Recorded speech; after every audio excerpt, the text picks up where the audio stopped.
to sports. We're handing off to the WFUV sports crew and live coverage of Fordham University men's basketball. The game will be on 90.7 FM, but the music doesn't stop. You can keep listening to this show online. Just open up the WFUV app or head to WFUV.org. For the 50th time ever, Fordham will take on St. Bonaventure on the hardwood. The two schools may be on opposite ends of New York, but they have a couple things in common. They both have a similar record in conference play, and they're both starving for a win on Wednesday. Fordham will have Rose Thrill behind its back, but the Bonnies are the only A-10 team with multiple conference play wins in games they made 13-point comebacks or greater. They've made it out with their backs against the wall several times this year. St. Bonaventure leads the all-time series between the two schools, but Fordham has taken the last 3 straight, including their 80-74 victory upstate in mid-January. Can Fordham make it 4? Stay tuned. You're listening to Fordham Men's Basketball on WFUV Sports.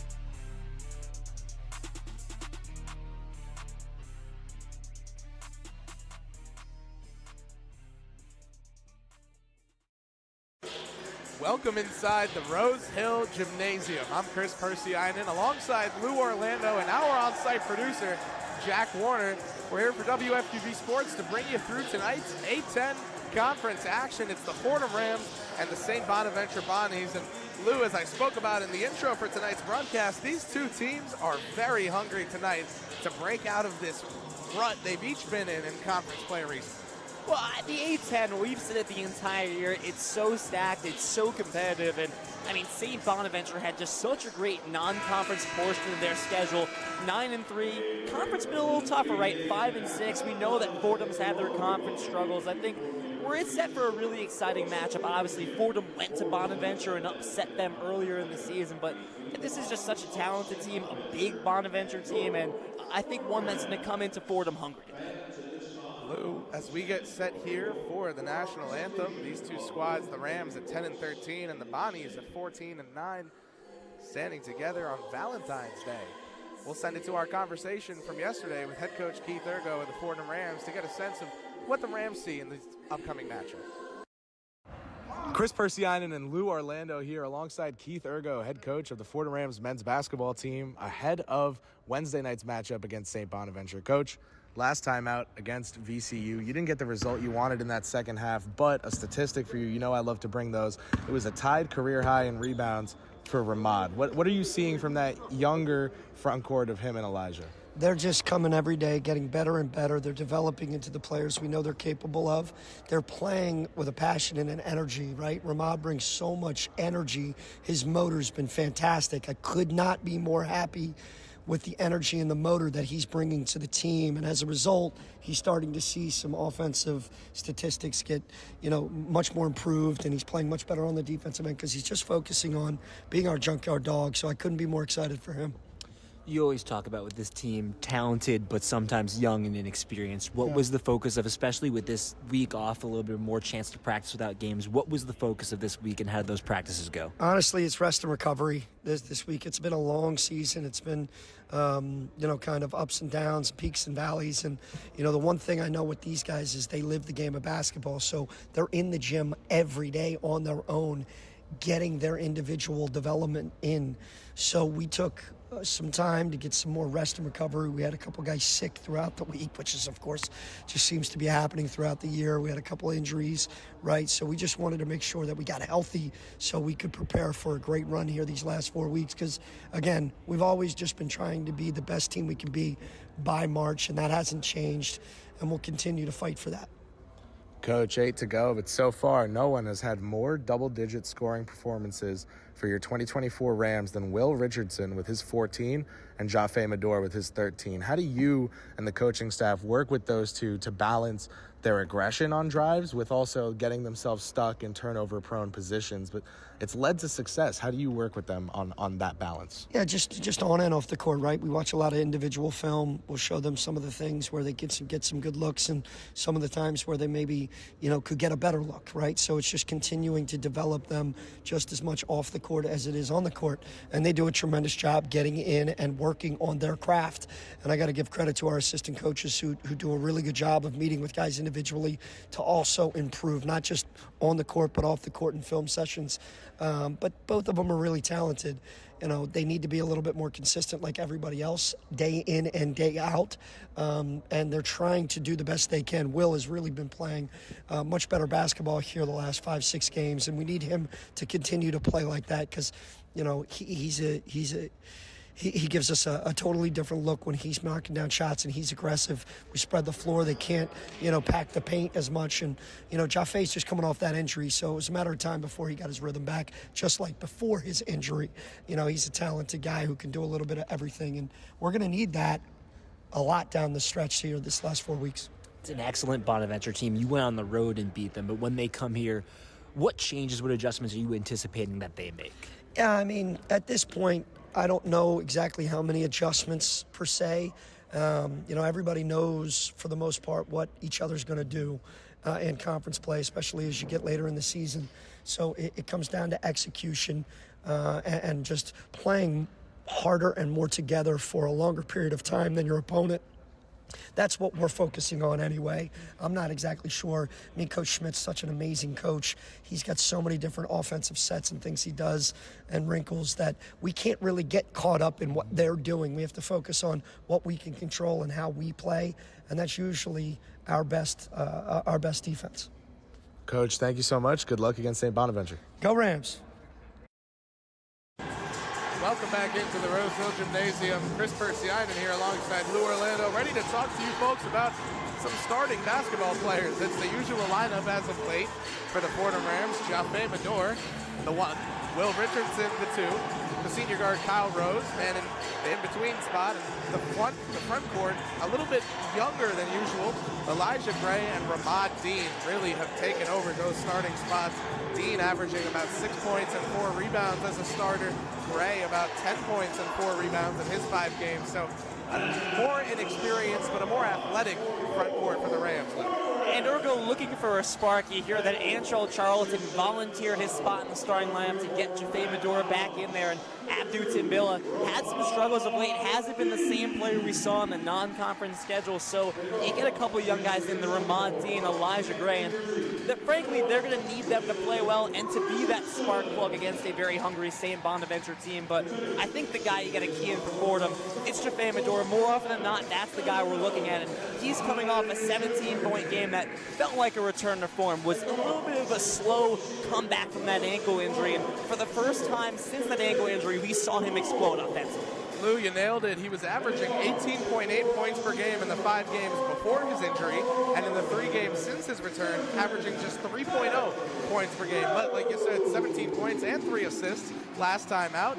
6 of 12 from the floor, 4 of 8 from beyond the arc, and all of a sudden you've got a lead guard and a lead scorer. Now for St. Bonaventure, it all starts with the man in the middle, Chad Benning from Brooklyn, New York, the local talent, 6'10", 255, and man, Lou, seeing him here in person, he is big. He'll be inside, averaging about 14 and 5 for the Bonnies, and he's surrounded by Asa Isamvu from Central Africa, Gabon, to be exact, repping a new name this season. His full name, Yan Farrell Asa Isamvus, but you may know him just as Yan Farrell from last season now. Asa on the back of his jersey to honor his family lineage from his native country of Gabon. Filling out that starting lineup, Moses Flowers, the redshirt senior guard from Dorchester, Massachusetts, and the pair of best friends, Charles Pride and Micah Adams-Woods. 4 years at Bryant for Pride, 4 years at Cincinnati for Adams-Woods, but the two have been childhood best friends since they were just 5 years old, growing up in Syracuse, New York. Decided to team up on a local team in upstate New York for their final year together. And St. Bonaventure is happy that they decided to do that because Micah Adams-Woods and Charles Pride have been two of the biggest impact players, and one of the reasons that Bonaventure was picked to finish 3rd in the A10 preseason polls, it's because of impact transfers like that. But I think you hit the nail on the head when you say that starting lineup. Benning's the guy that Fordham's going to have to look out for. Elijah Gray in the starting lineup, you have to think that a lot of Fordham's attention is going to go to stopping the big man in the paint. You got the scoop that they might double him down low a little bit, so we have to look at what's Elijah Gray going to be able to do inside. Benning's such a strong guy. When Timbilla comes off the bench, are they going to be able to neutralize him? He's a guy that will turn over the ball in the paint, but his strength and his size leads to a lot of buckets. Well, Lou, as our two teams get set here at center court for our opening tip, I think you're right to call attention to Chad Venning. I think the Rams will be aggressive in defending him, sending defensive attention at him, just trying to force him into decisions that he's not happy to be making. Elijah Gray is in the middle next to Venning, getting ready to jump for that opening ball, and Venning, just again, Lou, the size is really spectacular. He's a redshirt junior, so lots of experience for him, even if from the sidelines. The tip is up and headed the Bonnie's way. Start out with St. Bonaventure basketball heading left to right in their road brown uniforms. The Rams, of course, in their home whites here at Rose Thrill. A little empty today, Valentine's Day. I know students may be on dates, but these Rams need some fans. Bonaventure now inside to Venning. He's the middleman of the offense, and he's backing down Gray early. Venning puts the shot up. Almost looked short on the right hook, but it rolled in 2-0. An early start for the Bonnies with 19:30 to go in the first half. And Gray holds his position there, but it's the strength of Venning and very quietly the touch. That's not something he's had all season, but that was nice touch inside the paint. If he's got the touch going today, again, watch out if you're Fordham. Lou, a quick whistle there. What just happened? We had Bonaventure pressing a little bit there, knocked it away from Fordham, so we'll see on the second effort if they can get this one cleanly. Into Gray is the pass from Rose, and now Elijah Gray, the sophomore forward at 6'8", bringing the ball up the court, playing a little point forward for these Fordham Rams to start. Jaffe Medor, the team's true lead guard, heading left now with Venning and Adams Woods on him. The ball swings to Rose on the right perimeter, and inside to Gray now for a post-up. Elijah Gray backing down the larger Venning, kicks out to the right corner for Dean. He'll pull from three, cash it. Ramad Dean with an early tray ball for the Fordham Rams. Their lead 3-2 with 19 minutes to go in the first half. St. Bonaventure quickly the other way. It's Charles Pride with it now on the left side. Entry pass to Venning. He'll back Gray down once more. Venning taking his time. Two defenders now. It's Richardson and Gray, and a jump ball has been whistled. Richardson had two hands on the ball, as did Venning. Possession arrow headed the other way. And there's the double that you were kind of warned about coming into this game. I think Fordham's going to do this a lot. Venning just isn't comfortable sometimes with his back to the basket. Richardson swoops in from behind and gets a hand on it. It's not a turnover, but it serves as a turnover here, and I think you're going to see Fordham go for the jump ball a lot today. Yeah, Bonaventure doing something we haven't seen teams do this season, which is press from the opening tip, but you like it because Fordham struggles with dribble drive penetration with anyone not named Jaffe Medor, who has the ball on Ramsey's right now at center court. Medor heading left, looking inside, but doesn't pass it. Standing dribble on the left wing with Adams Woods tightly on him. Screen right from Gray. He takes it, looks right, finds Dean. Right wing, no shot, hesitation now, and back to Medor on top of Ramsey's mouth. He drives in, step back from three. The left wing three is an air ball. Charles Pride with the rebound, and he's fouled immediately after. It'll go down St. Bonaventure's way. The refs didn't like the contact there from number 2, Ramad Dean. Well, first on the defensive side, great perimeter defense by Bonaventure there, not giving Medor a lane to take that step back three, and he just doesn't get anything on it. And then Fordham a little too physical on that press. You got both teams going at each other in a full court press. Bonnie's left to right now. It's 3-2. Fordham with a small lead of 1 with 18 minutes and 10 seconds to go in the first half. Here's McAdams Woods probing the defense, looking for Pride left, has him. He takes Dean inside, left to right crossover, kicks out now to Flowers on the right wing.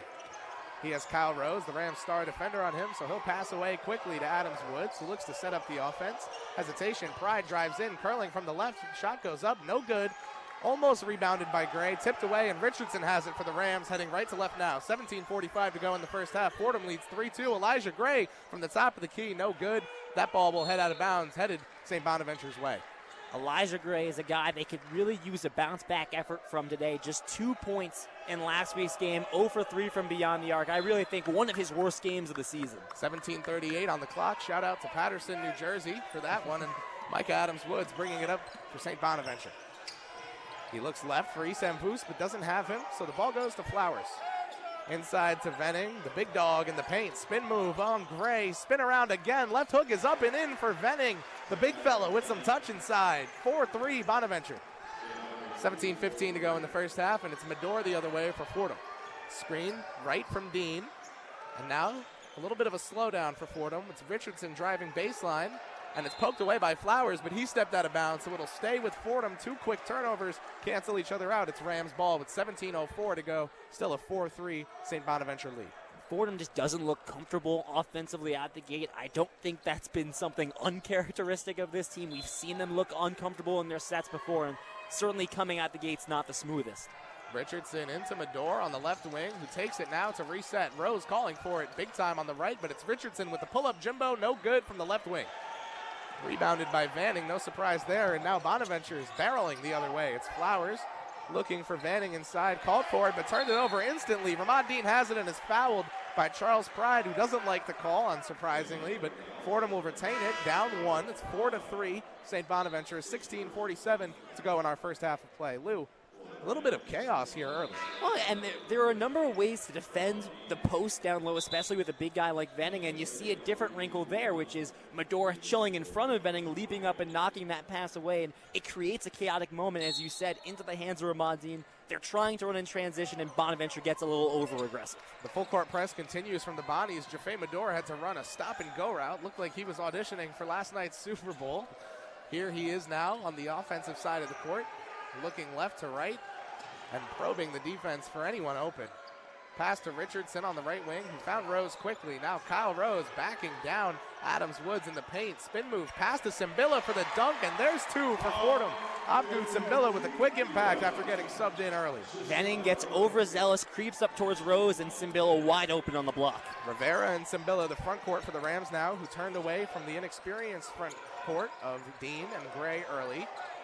Flowers inside, hesitating. Shot blocked by a combination of Rivera and Simbila. Two-man combo there as Richardson drives the other way. Hanging layup, no good, but Simbila has the rebound. He puts it up for a second try. That's no good either, but contact on the play, and so that will be 2 free throws for Abdul Simbila. This game, Lou, is very out of breath to start. And I think we kind of expected that, right? You mentioned it, 2 hungry teams, 2 teams that match up for a very physical game. How about Abdul Simbila? I think a guy that we've given a lot of attention to because he has struggled in conference play. They're looking to Eli Gray for a spark, and right now the spark in this game, I think it's been Abdul Simbila. Gets that dunk early, gets the offensive rebound, doesn't make the follow-up shot, but draws the foul, and that's the type of physicality Fordham's going to need to stay into this game. That's the type of physicality they had when they went up to Oldie in New York, and they upset a Bonaventure team that at the time was 4th in the A-10. Yeah, Ramad Dean with the early 3, Simbila with the putback 2, and that's how the Fordham Rams are up 5-4 with 15:57 to go in the first half. It seems to me like this game is a little bit just hesitant on both sides to start. It seems both sides are trying to figure out how to crack one another, and I'm not sure either team has anything figured out yet. We've seen the opening salvos from both sides, and it's Venning for Bonaventure. Get the ball down low to him and let him work on the younger, smaller Elijah Gray. Remember, Gray is very large physically, but he stands at just 6'8", so compared to Venning's 6'10", 255 frame, it's not much of a matchup, and the physicality is very apparent when Venning drives inside because his teammates know what's going to happen. They're ready with their hands up in shooting position in case he does kick it out, but more often than not, that's going to be a post hook for 2 points. Ergo said something to us that I thought was really interesting when we asked about, do you anticipate any adjustments on Bonaventure's side?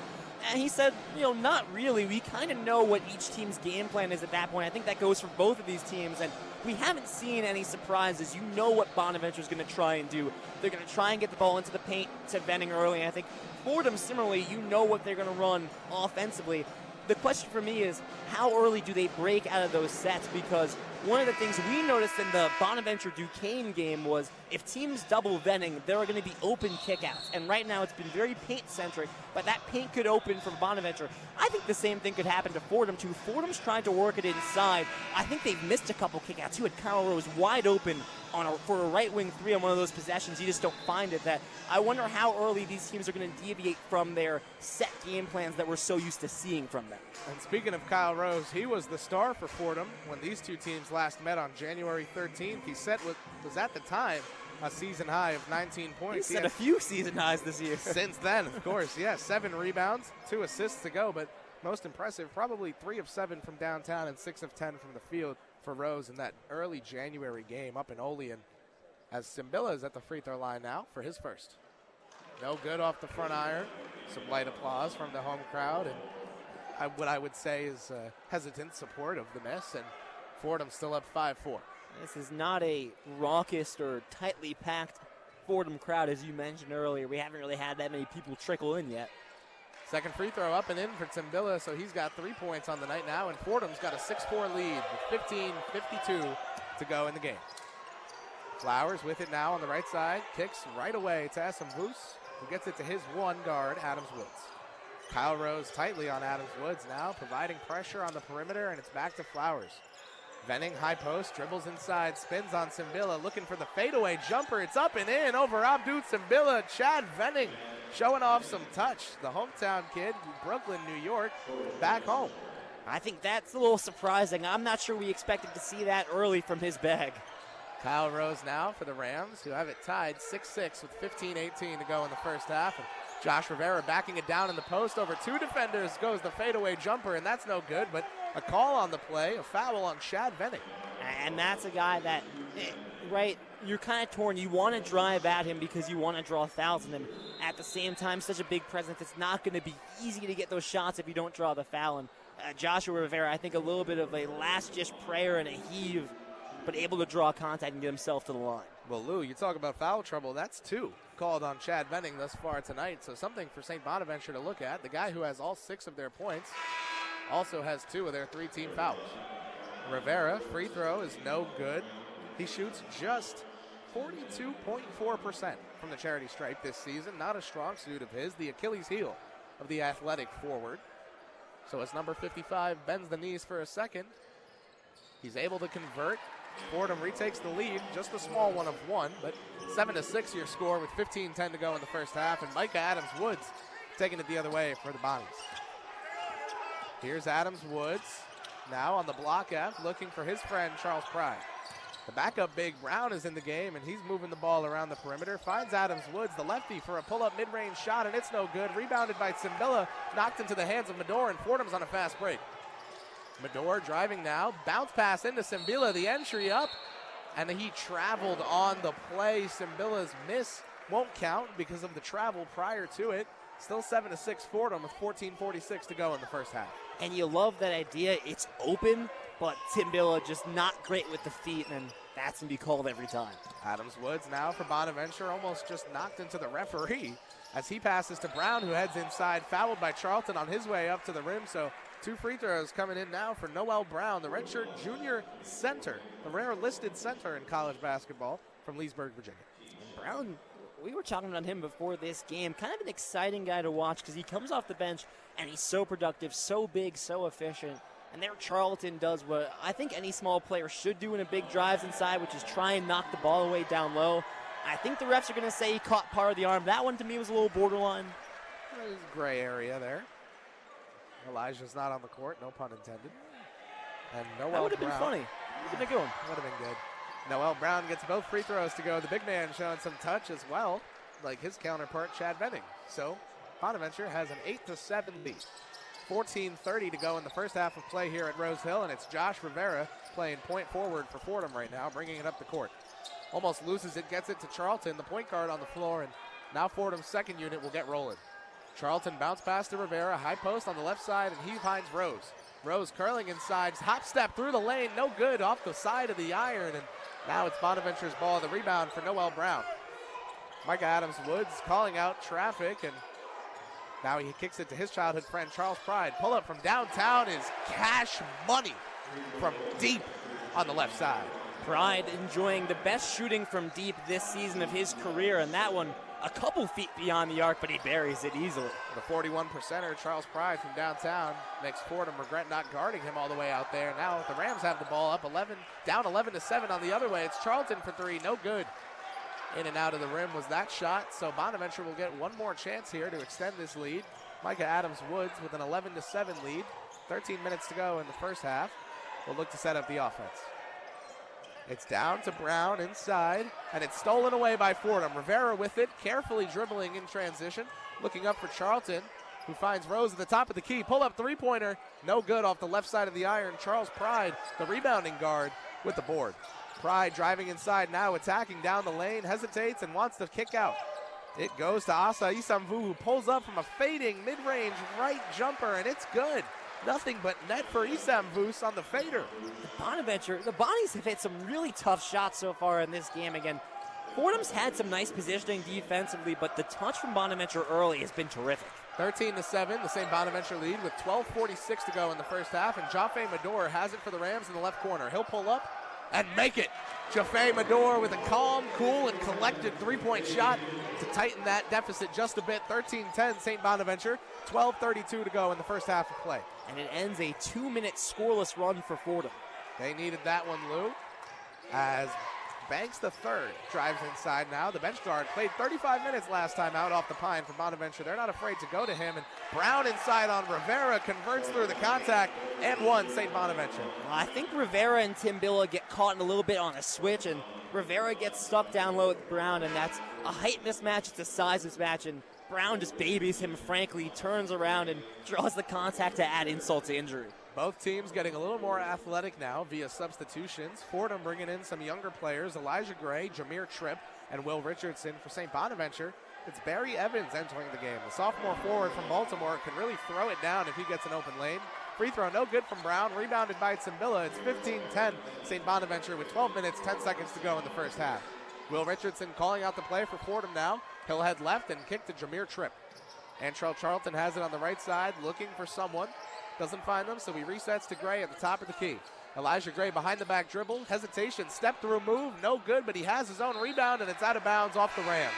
That'll head St. Bonaventure way, and Elijah Gray's really not happy about that one. Yeah, and Elijah Gray, not always the smoothest, but just so athletic, and I think you see it in that play there where almost loses a handle on the ball, a little while trying to get to the cup, but he gets there and ultimately loses the ball and doesn't get anything out of it, but that's what he can do for you when he's on the court.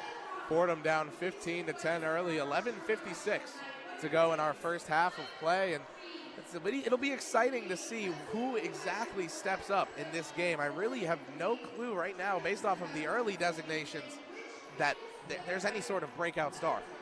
Yeah, you really haven't seen anyone take over. Maybe Venning in the beginning of the game, but really it's been a balanced attack, I think, by both sides, and I think you got to wait and see the end of this first half who really emerges as the major player. Well, we'll find out as soon as we get back from our studio. We're going to send things there now for a scoreboard update from Evan Harkin. The one-on-one scoreboard. Looking around the A10, only one other game this Valentine's Day evening, but no love between these two rivals. The Richmond Spiders looking to stay red hot in conference play. They've won 12 of their last 13 and are taking on UMass at home. Spiders up 6-4. Dishing the rock over to the pros, a full slate of NBA games tonight. Jalen Brunson and the battered and bruised Knicks hoping to spark some magic and pull out a win against Orlando in Florida. Magic leading early on 6-2. Jimmy Buckets and the Heat sizzling the injured 76ers in the first. Tyrese Maxey is going to have to put in extra work without Joel Embiid. Heat winning 7-5. The Atlanta Hawks flying over the Hornets in Charlotte. You can bet there will be no defense in this one, but lots of scoring later on. Hawks lead 6-4. And starting shortly, the Beasts in the East, the Boston Celtics and the Brooklyn Nets will tip off in TD Garden. Brooklyn Bridges will try to avenge yesterday's loss to the Seas. I'm Evan Harkin with your one-on-one scoreboard update.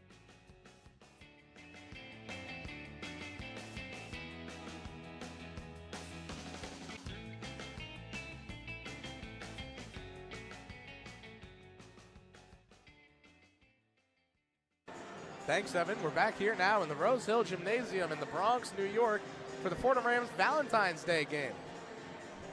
It's 15-10, St. Bonaventure early, 11:56 to go in the first half of play. Lou, your first impressions of this matchup? Hey, Fordham's only down 5, but I'm a little worried about Bonaventure going on a run here. I think you look at the efficiency on both sides. 6 for 9 for Bonaventure, 3 for 11 from Fordham, and strong defense has helped Fordham stay in this game, but you can't shoot that inefficiently against this strong of a team and stay in it throughout the rest of this first half. Well, here's Bonaventure now. McAdams Woods in control of the basketball and the offense, and he kicks with a bounce pass to Barry Evans for a two-handed jam. Wowza, Lou! I mean, you said when he checked in, this kid can throw it down, and boy, did he. And this is the athleticism and the size that Bonaventure has. I mean, just, hey, watch out. Golly! The Fordham crowd into it now with defense chants. That's how you know someone just got posterized. 17-10, the St. Bonaventure lead. 11:28 to go in the first half. And wow, did we just have a highlight. But Fordham will have the ball now down on their end. The play was interrupted, and I think so that I could have a little bit of time to talk about that dunk on the air, that they're ready for me to get back to calling the game now. Fordham inbounding to Richardson, who has it at the free throw line, extended left side. Foul call right away, sent the other way. It's St. Bonaventure basketball, and looks like Elijah Gray is the one whistled for contact. Elijah Gray a little disgruntled with the call, took a little bit of a side glance at the referee, but he'll keep his thoughts to himself. Gray's doing good this season in terms of his development off the court. Mentally, he's no longer causing a scene on the court when a foul call doesn't go his way, and that's more of an asset to Fordham than people think.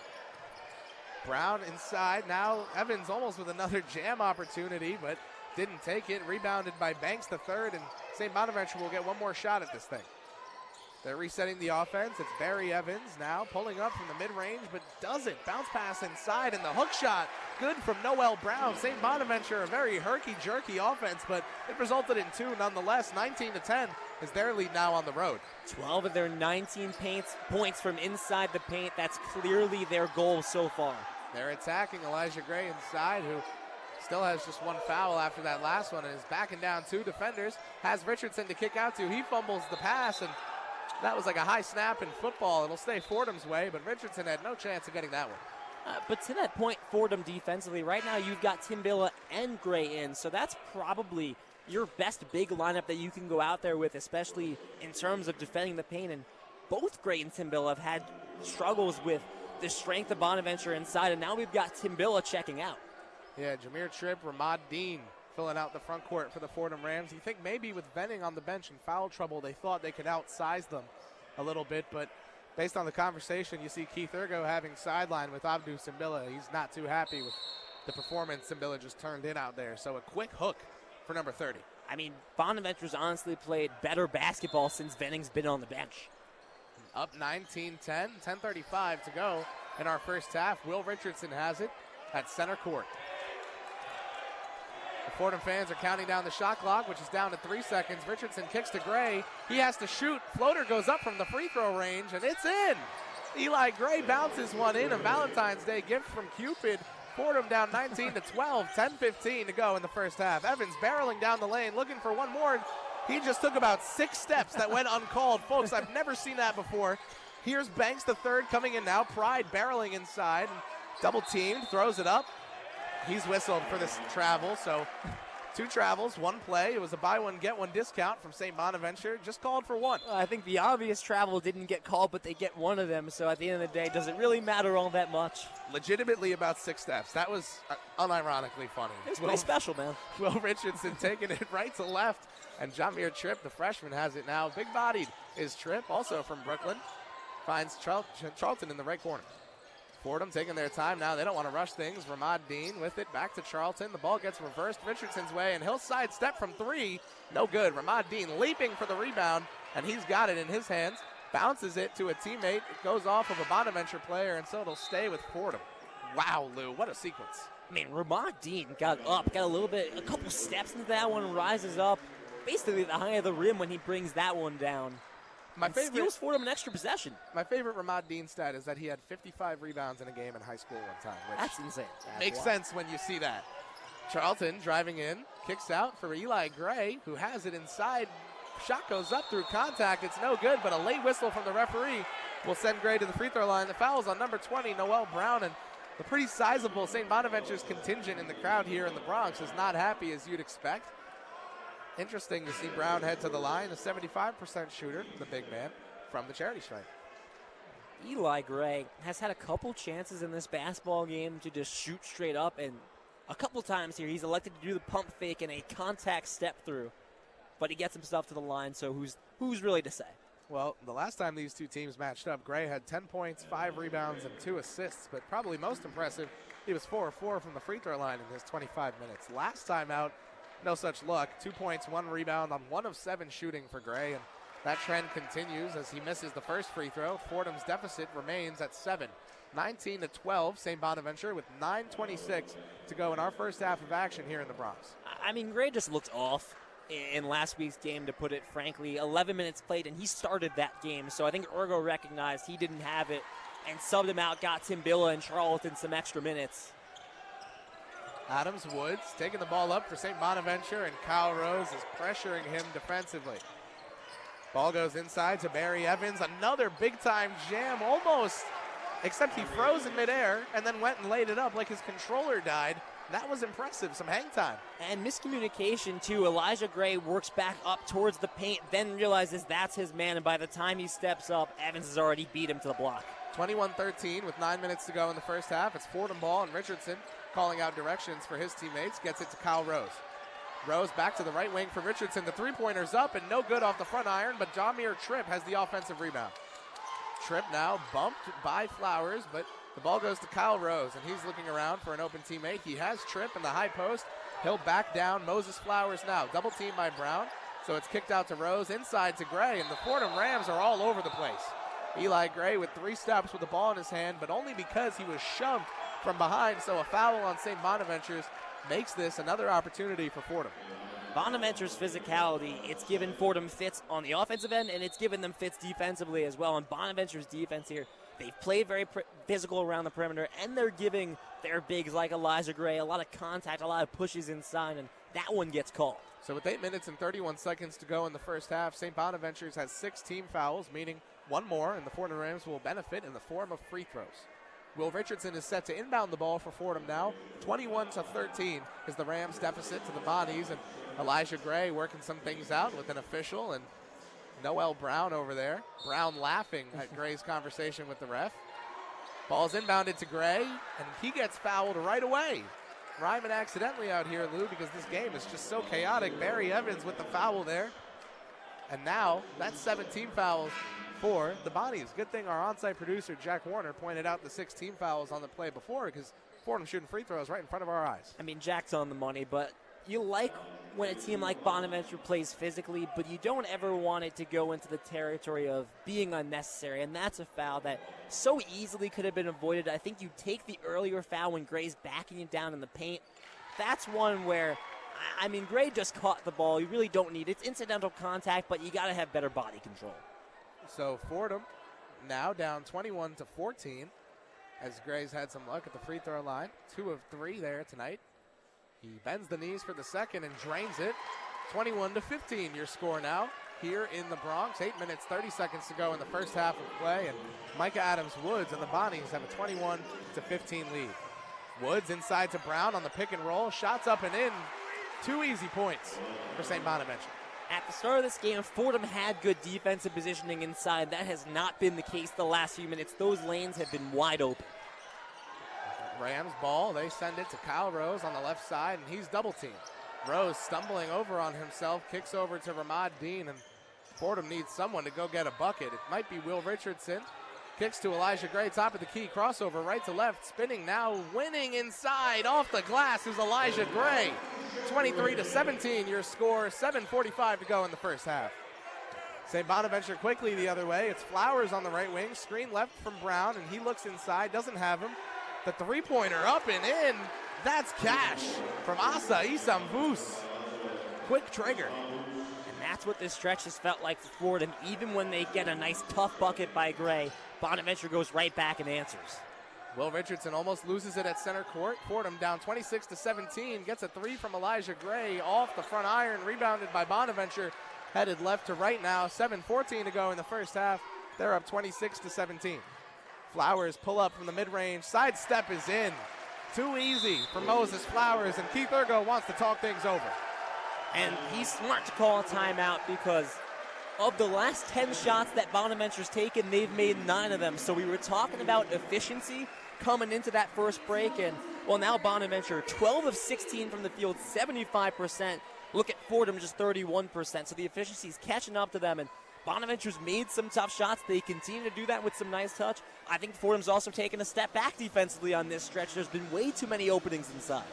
Well, the Fordham Rams are 226th nationally in scoring defense, allowing 73.6 points per game. And I think you saw at the start of that huddle some of the frustration from head coach Keith Urgo looking at Elijah Gray. And, you know, I know the hand signals for the Fordham defense. He was just doing one at him, basically saying, hey, do your job. Play your coverage, and that kind of frustration from Urgo is rare. He's usually very good at translating the message to players in a friendly manner, even if with a little bit of that fervent passion he shows. This time just holding up some hand signs at Elijah Gray with a deadpan face. Well, Elijah Gray at the start of this game had been I thought playing terrific defense. Listen, Venning made some tough shots over him, but he held his position. He was strong. But on this last stretch, without Venning out there, it feels like Gray's lost a little bit of focus of, I need to key in on this guy. And so Brown and Evans being out there at the same time has kind of thrown them for a loop where you had that one play where Dean and Gray in the same spot, and they both go towards Evans, or they both go towards Brown, and they leave Evans wide open. And those are the kind of plays that you look at it and you go, oh man, our defense just isn't in sync. They're not communicating well. And maybe it is the case of Venning coming out. You have two forwards that can attract equal pressure and equal attention down low. And it's kind of given Fordham fits, but I think let's also give credit to Bonaventure. They've hit some tough shots. That last pull-up from Moses Flowers, I mean, hand in his face, defender right there. He just rises up and buries it. And Bonaventure has been no stranger to making tough shots throughout this game. You don't get to a 75% field goal percentage from the field if you're not hitting some tough shots here and there. Well, Flowers, someone who, as a redshirt junior last season, gave him about 9 points, 2.5 rebounds, and assists and a half per game. He started 11 of 31 games. Now, this season, elevated a bit in terms of role. You know, Daryl Banks, the third, their bench guard, is really their true sixth man. Moses Flowers is that fifth starter.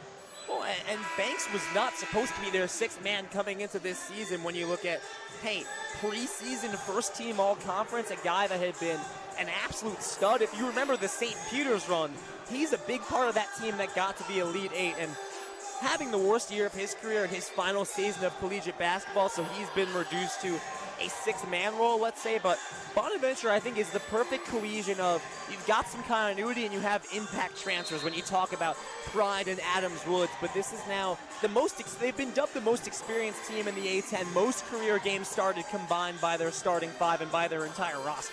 A great ancillary set of talent led by an experienced guard and an experienced forward. It sounds a little bit like Darius Quisenberry and Khalid Moore. It's not a bad comp, Chris. It really isn't. Jaffe Medor back in the game for Fordham. He's got the ball on top of Ramses at center court. Medor probing the defense, now drives right, retreats a bit, and resets. 13 seconds to go on the shot clock. Fordham's down 28-17. Richardson, left wing three, no good, off the front of the iron. Rebounded by Isam Vus, and it's headed Bonaventure's way. Here's Banks the third inside. Hesitation, moves, shovel pass, and off the hands of Noel Brown. That would have been real pretty if they figured it out, Lou, but a little too much dip on the chip there on the pass, and that's a turnover. That will go down as a turnover forced by Fordham. They didn't really force that turnover. They got lucky there. It's a little bit of a misconnection between Banks and Brown, but that's another opening inside that time Bonaventure couldn't take advantage of. The Rams' identity early in the season was forcing turnovers. Now their identity is giving up points. It's been a tough transition as Ramad Dean dribbles off his own foot, and Abdu Timbilla hits the deck. We'll see what the call is here. I think it's going to be St. Bonaventure basketball off a turnover from Dean. This is Bonaventure ball. There's a chance that Adams Woods knocked the ball out, but the last thing it touched was Dean's foot. Adams Woods now the point guard for Bonaventure. He's got Dean on him on a switch. Takes the screen from Brown left.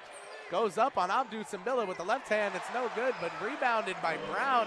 A lucky putback. Almost looked accidental, Lou. Yeah, I'm not sure. You have Dean there, too. I think Dean even got his fingertips on it as well, and it doesn't matter. It ends up as a bucket for Bonaventure. Will Richardson with it, center court. Fordham looks to get something going offensively. Their cheer squad trying to ignite some energy here. Now the referee blows the play dead. I'm curious as to what the call is.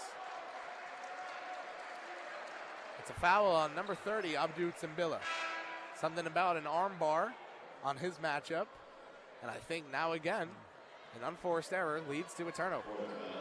Yeah, Fordham just not playing smooth basketball, and I think it's most apparent in their offensive sets. They don't look clean right now. Will Richardson has looked very off to start this game. 0 for 5, 0 for 3 from deep.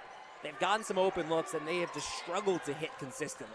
The other side, you see the two Bonaventure bigs, Benning and Brown, are both 3 of 3 from the floor. Bonaventure driving in now. It's Luke out to the right corner to Asa, who takes it in and bails out.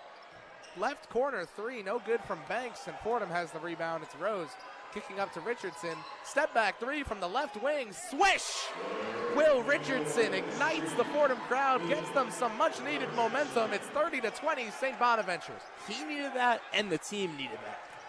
5:13 to go in the first half of play, and Luke with the bounce pass inside to Brown, fighting for position with Simbilla. The layup no good. Fordham's got some mo. Heading from right to left is Jaffe Mador. 5 minutes to go in the first half, and Will Richardson driving inside. Hop step, 1-2, skip to his Lou.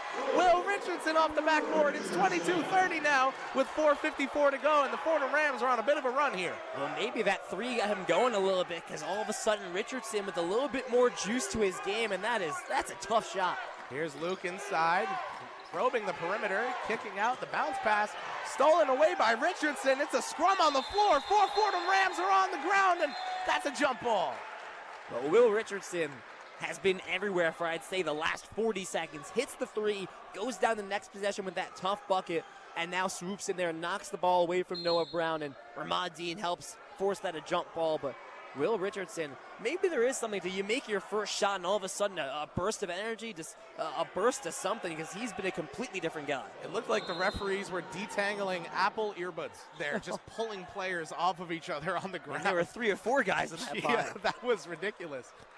It'll be St. Bonaventure basketball as one of Fordham's softball stars gets to mopping up the floor.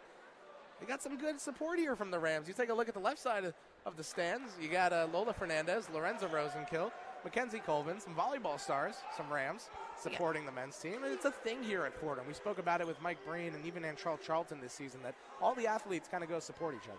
And you love to see that. Devin Miller has been the ace of Fordham softball for about the last 4 years now. And we've seen Alfonso Dixon work some cameras this year. It's been nice to see. Very fun here at Rose Hill. It's a family affair at Fordham as Luke drives inside, steps back, and kicks into Brown. The open two was there for Brown, but the shot clock went dark first. I'm not sure if Bonaventure knew how low the shot clock was. I think in the chaos of all that jump ball sequence, I think they had that full 30 seconds there. They didn't. They would have had it open looking at basket. So Fordham again lucky. Some momentum really building up for Fordham now. They're on a 5-0 run in the last minute and 40 seconds. It's 30-22 St. Bonaventure. 4 minutes and 20 seconds remain in the first half of play. Here's Kyle Rose curling off a screen who finds Will Richardson. Richardson driving inside on Flowers, step backs and spins, now loses it, gets it back and just pulls up from the free throw line. No good off the right side of the iron. A valiant effort, but a little bit too much confusion there for Richardson to handle, and Flowers has it the other way now. Dean, in for his athleticism and defense, is trying his best to shore things up, but it's a quick pass out to Banks. Left corner sends Mador flying, and the call's an up and down. That's a travel, folks, on St. Bonaventure. Kyle Rose filling in his role of enforcer, making sure the after the play three didn't go in. He actually put his hand up through the basket to stop it. Usually the center does that. For Fordham, it's the heart and soul of their defense, Kyle Rose. And I'm not really sure what Daryl Banks is doing there, because he gets Mador up in the air early, where if he just waits, he'll have an open three. He jumps a little early, and then he second guesses himself, and he tries to pass that into the paint, it looks like, but there's no lane there, so he has to bounce it to himself, and it's just too much thinking there. Sometimes you talk about with athletes, hey, just first instinct, or go out there, just play, don't think, and that's one where he got in his head way too much. You nailed it, Lou. You ever heard of being too open? I have. I've been too open. That's what at happens. times. I won't say what happens. Not this semester. That's the stats for intramural basketball looking very well for me through 2 games, but in the past, I've struggled. Well, some people who play in actual basketball games over there in the stands, you can see some Fordham women's basketball stars, Amina Lee, Taylor Donaldson, and there also is Maya Giles-Jones. Yeah. It goes back into the narrative you were talking about. Athletics supports each other, and the Fordham crowd from the student fan base has not been raucous or riotous this season, but there has been consistent attendance by the athletics teams, the fellow athletes, and that is something that there's a mutual respect with all of these teams. Cassidy Mahaney, Mandy McGurk, and Mandy Nyborg over there as well. You talk about a team that knows what it's like to work really hard every day and not have the fans show up for them to the extent they deserve it.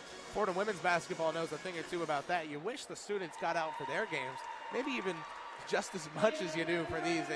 Of course, just as much, but you want to say more, right? Because the women's team does have the banners up. They do have some success, and it's tough to see students not show out for either side. I think it's frustrating across the board, the fan support this year. You really feel it with women's basketball, because that has been, I think up until recently, and maybe the emergence of water polo, that had been Fordham's best athletic team. And obviously this is a rebuilding year.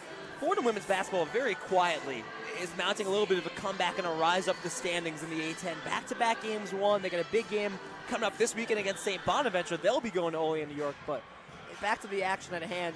You know, the Fordham home crowd hasn't been a motivating factor for Fordham. They haven't won a home game in conference play yet, and this is not by any means a packed crowd. So looking like another game that Fordham's going to have to get themselves going for.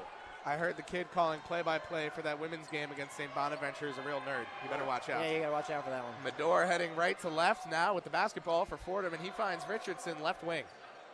Richardson got a call from Simbilla. He wanted the ball, but it stays on the perimeter with Jaffe Medor on the right side. Entry pass to Rivera with a bounce pass inside to Simbilla, but it's stolen away by Moses Flowers. Bonaventure's on the break.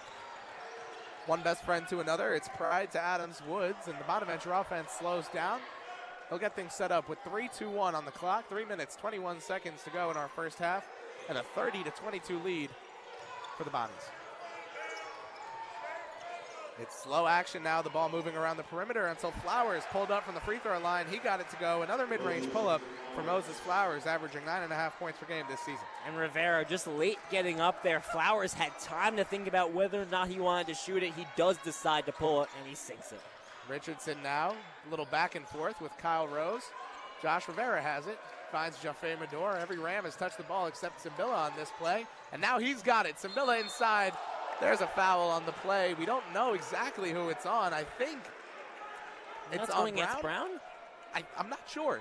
The hand signal from the referee was the number of a player who's not on the court, so I think he missaw that, and that makes it a little difficult to say.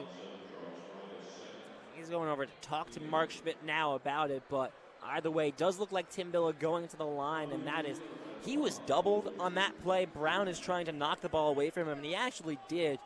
I guess the refs are going to say that he caught some of Timbilla's arm in the process. Well, 3 points and 4 rebounds today for Abdou Timbilla. 1 of 2 from the free throw line thus far. Make it 1 of 3 as he struggles to see that one go through. 76.5% his mark from the charity stripe this season. Not too bad for a big man. And he's been one of Fordham's better shooters from the line this season. I know that's not a super high bar when you look at a 65% team from the charity stripe, but he's been one of their more consistent guys. Fordham's best free throw shooters are Elijah Gray, Abdou Timbilla, and Jameer Tripp. I mean, go figure. The 3 big men. So there you have it. It's Essam Voos with the rebound for Bonaventure, so they'll go from left to right now. 2 minutes, 38 seconds more of Bonaventure going left to right, as our first half is almost over. Essam Voos, step back, side step three-pointer is in. Lots of foot movement there, but all legal, just manipulatory. Medor again jumps early and gives Essam Voos an open 3. 35-22, the Bonaventure lead after some trickery from Essam Voos, and now it's Josh Rivera with it on the left wing, driving inside, hanging in midair, gets it to go off the glass. Josh Rivera with an easy 2 for Fordham. Bonaventure's lead is 35-24, and that ball's turned over. Well, that's Fordham bench right away saying that's off of Bonaventure, and they are happy to see that that is the call that made by the referees. How about Fordham offensively? It has not been the easiest game for them. They've had some tough buckets inside. Both teams, you've noted, Lou, with a high degree of difficulty on their makes. The thing is, can Fordham afford that over the course of a full game? We'll see as Jaffe Medor takes the screen right from Elijah Gray, crosses over and finds Kyle Rose. Pulls up from the right wing. That's money from Kyle Rose on Valentine's Day with 1 minute and 45 seconds to go in the first half. Fordham's deficit is back to single digits. 35-27, your score here in Rose Hill. 1 minute, 36 seconds to go in the first half. And it's a left corner 3 from Essam Voos. That one's good. These two squads with answers for each other. Now 38-27, the score with 1:26 to go. Fordham's trying to trap by the half-court line, and it's left the corner wide open for Essam Voos on back-to-back possessions. 1 minute, 20 seconds to go in the first half. Fordham trails by 11. It's Kyle Rose in the right corner, almost losing it. Spinning over himself now, and it's pulled away by Banks III. St. Bonaventure forces the turnover, and they'll have the ball once more. Bounce pass to Banks, and he drives inside. Entry pass to Brown, who finds Essam Voos, right wing 3, good again. Asa Essam Voos on fire from downtown.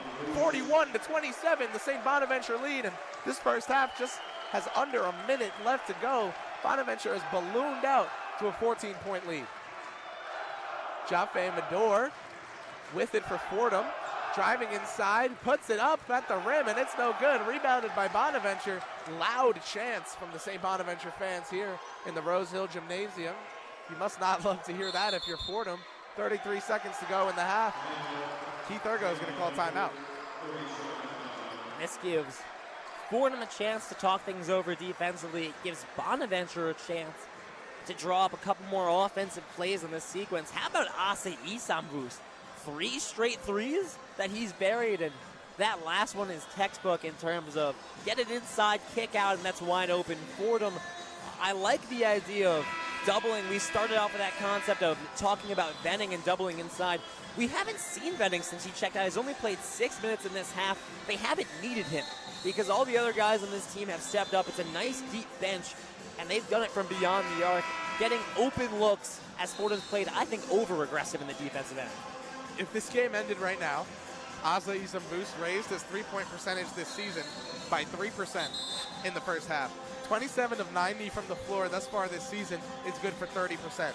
But 31 of 94, considering that he's 3 of 4 so far today, well, that's 32.9%, Lou, and that's a really big jump. Isambus with an out-of-body game thus far, 3 straight three-pointers, a perfect way to describe just a heartbreaking impact. And make no mistake, listen, it's been maybe an off year for him from beyond the arc. Last year, he shot 41% from beyond the arc. He was the best freshman and 4th in the A10, so that's something that's in his bag. Maybe not this season, but historically. Inbounded by Bonaventure to none other than Asa Isambus, who picks up his dribble and looks for his teammate Adams Woods. Rows tightly on Adams Woods. You know, Fordham has their best defender on him for a reason. Now it's Flowers with it on the left wing. Bonaventure running all over, trying to get open, set off ball screens. It's a lot of drawn-up action here, but not resulting in anything. Step back, fading jumper from Adams Woods is no good. The rebound is up in the air, and it's out of bounds by Ramad Dean. Lou, what just happened? I mean, what an effort by Noel Brown there. Leaps up. He's the guy that gets first touch on that ball, and then it's kind of up in the air. Who's going to get it? Is it going to be Dean? Is it going to be Brown? And just kind of wildly bounces out of bounds, and it did look like Ramad Dean was the last person that touched it. Adams Woods inbounding. He looks for Banks in the left corner and left wide open. It's Daryl Banks the third. He makes the three. It's 44-27. Will Richardson, the last second heave, almost goes in off the glass, but it's no good. And St. Bonaventure takes a whole lot of momentum into the halftime break. 44, Bonaventure 27, Fordham. Lou, what happened in that last run from St. Bonaventure that allowed them to just blow this game wide open?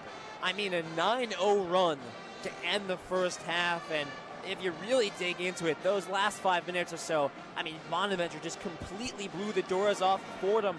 I think Fordham just got way too aggressive in the defensive set of coming up, trying to get those traps at the half-court line. They're not closing out from beyond the arc. Listen, Bonaventure this year hasn't been the best team from beyond the arc, but they're a capable shooting team, and Daryl Banks having a down season shooting-wise, again, a guy historically that's had good shooting numbers, and so I just don't think Fordham's giving enough respect to Bonaventure shooters beyond the arc. There has been a little too much focus on the inside game. We talked about when was the game plan going to shift. It started out with Bonaventure killing you inside, inside, inside. Fordham put all their pressure into the paint, and now Bonaventure is finding those kickouts with ease, and it's been excellent basketball to watch if you're a Bonaventure fan. If you're Fordham, you have to be sitting here going, what do we need to do defensively to tighten these things up? In regards to the statistical sheet, Lou, these two teams on the opposite end of the spectrum when it comes to scoring.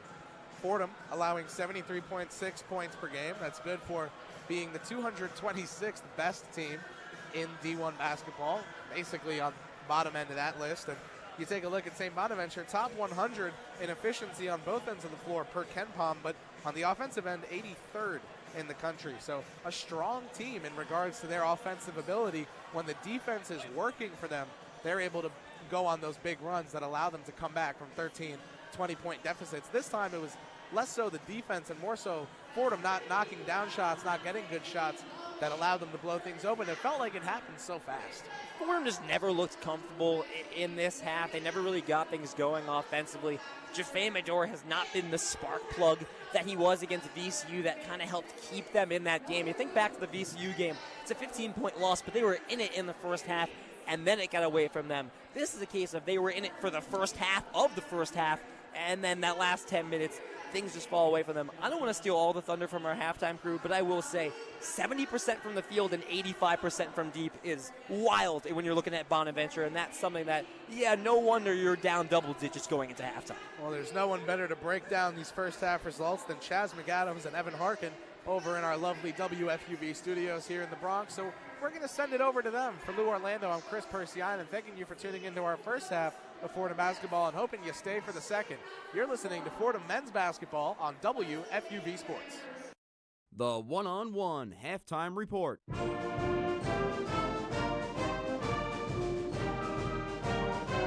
Always appreciate the shout out, Chris. Welcome into the one-on-one halftime report. I'm Chaz McAdams here with Evan Harkin. The St. Bonaventure's Bonnies up 44-27 to the Fordham Rams at Rose Hill. A lot to talk about, a lot of ugly stuff to talk about from the Ram perspective. But first, we got to get it up. We got to get it going with the second Evan Harkin scoreboard. The one-on-one scoreboard. It's lonely around A10 basketball this Valentine's Day, but both teams hoping to score a date with victory. Richmond looking to crawl past UMass and continue their dominance, but the Minutemen keeping the lead 26-16. Crossing right over to NBA action, Jalen Brunson putting on a clinic against the young Orlando Magic. He's got 23 after the first quarter. Yes, you heard that right, first quarter. Knicks lead 36-27. The 76ers trusting the process even without the process himself, holding their own against the Heat. Miami still leads 33-29. The Charlotte Hornets buzzing by the low-flying Atlanta Hawks. Charlotte leads 29-28. And just tipping off, the Chicago Bulls looking to stampede over the Cleveland Cavaliers on the road. No score yet early on in this one. I'm Evan Harkin with your one-on-one scoreboard update. Thank you, Evan. Always good to hear from you. What's going on around our favorite sport? It's Valentine's Day. Oh, yes. And we're watching the game that we love, man. Watching the game that we love as always. This game specifically is not a game that I love personally, though, as a Fordham faithful. Fordham down 27-44, 17 points to a St. Bonaventure's team that, frankly, is playing out of their minds right now. And I don't know if we're chalking it up to the luck of Cupid. I don't know if they went Monstar mode, but 18 for 26 from the field, that's 69.2%. 6 for 7 from 3.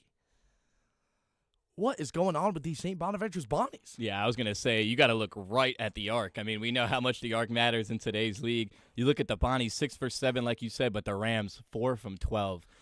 That's just not going to get it done when you're getting outshot that well. And if you want to look to the paint, let's see, are the Rams getting it done in the paint? Absolutely not. Outscored by 10 in the paint. So really all over the court, the Bonnies just absolutely dogging the Fordham Rams right now. Yeah, I mean, on both ends, it seems like the paint presence just not there for the Rams.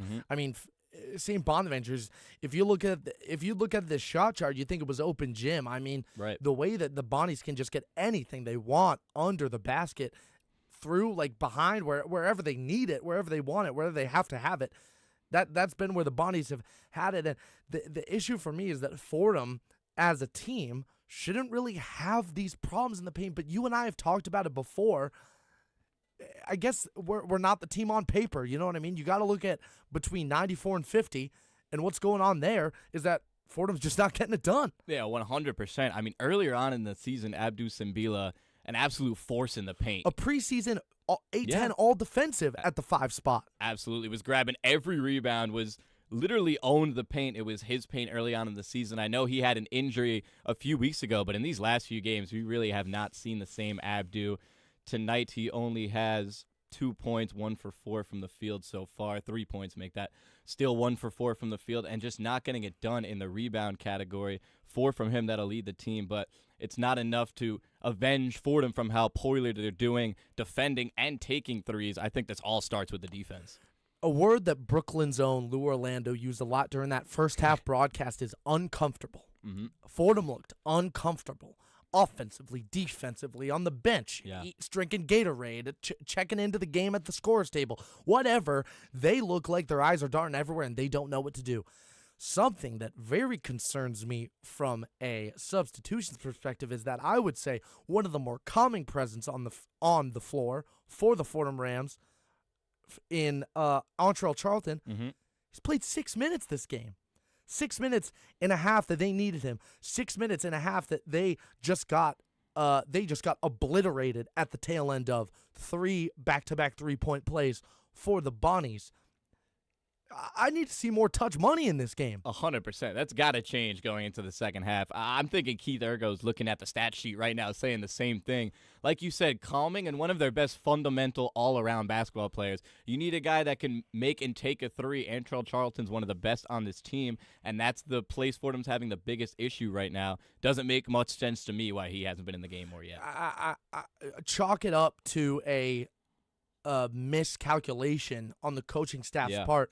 When I see guys like Romad, who started and who's been starting and who I'm a big fan of, but definitely not the offensive versatility Swiss Army knife that we see in Trell, or guys like Elijah Gray, 2 for 5, who sometimes get streaky at best, getting almost double the minutes of a veteran guy, a guy that touches pine for this team, a guy that will dive on the floor anywhere you need him to for this team, and he's not getting minutes. I mean, the way this offense has been constructed this first half seemed they're trying to get first dribble looks. They're trying to get looks off of their first step, whether it's a three, whether it's a jab and drive, whether they're taking it all the way to the paint on one hand, spinning off like Elijah likes to do, get those tough shots off the window.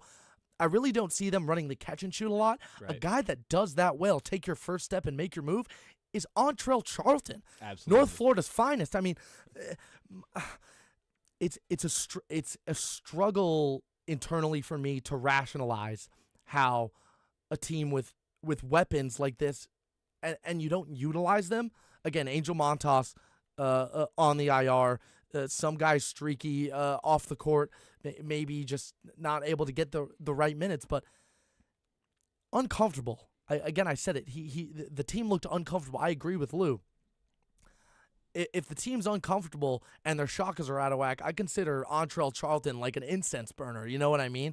Like just something to help the team calm down, a familiar presence in your backcourt, something to not get the guys going, but calm the guys down. Yeah, Antrell, a little bit of an older guy, a little bit more veteran presence there, too. Will Richardson, shout out Will, a great young player for the Rams. However, tonight just hasn't got it going. 2 for 8, 1 for 4 from 3, really showing the exact problems the Rams are having. He plays 17 minutes. That leads the game, him and Kyle Rose with 17 minutes. So like you said, I'm looking for Keith Ergo to take more of a comfortable, word you've been throwing out there all the time, comfortable route and go with the older, more experienced, less flashy, less watch this guys, which Will Richardson is more than an Antrell Charlton on the floor. And here's my thing, Chad Venning, one of their best players, played 5 minutes and a half, and the Bonnies are still up 17.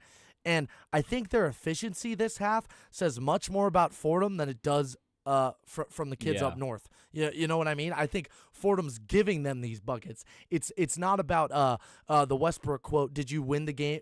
Did Utah win the game or did you lose the game? Fordham's losing the game right now. They're giving shots up to Bonnies. They're letting them come in their paint. They're letting them get whatever shots they want from beyond the arc. That has to change in the second half. Before we send it back to our lovely boys in the historic Rails Hill Gym, I need one thing from you.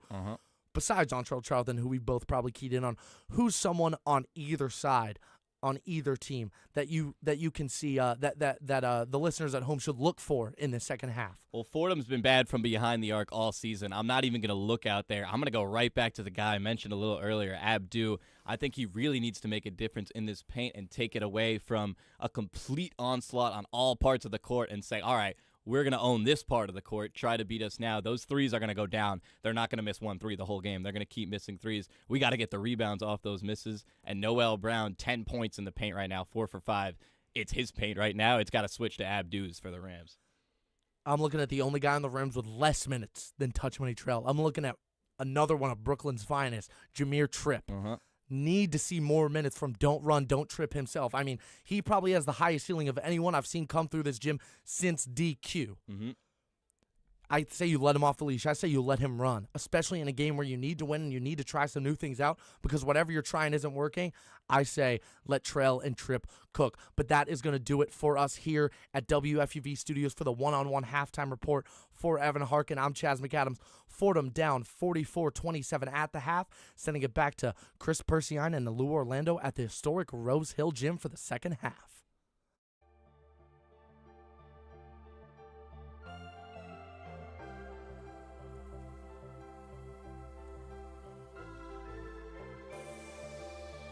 Hi, this is Mike Breen, WFUV class of 1983.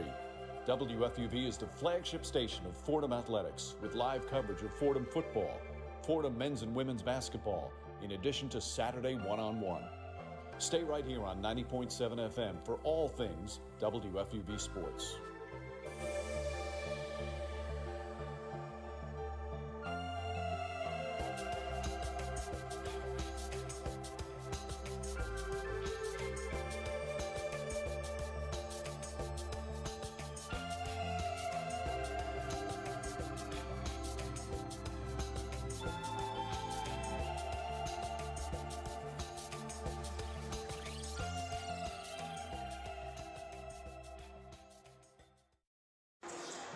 Welcome back to Rose Hill. I'm Kris Pursiainen alongside Lou Orlando and our on-site producer Jack Warner here at halftime of Fordham versus St. Bonaventure. It's some A-10 in-conference play, 44-27, the St. Bonaventure lead.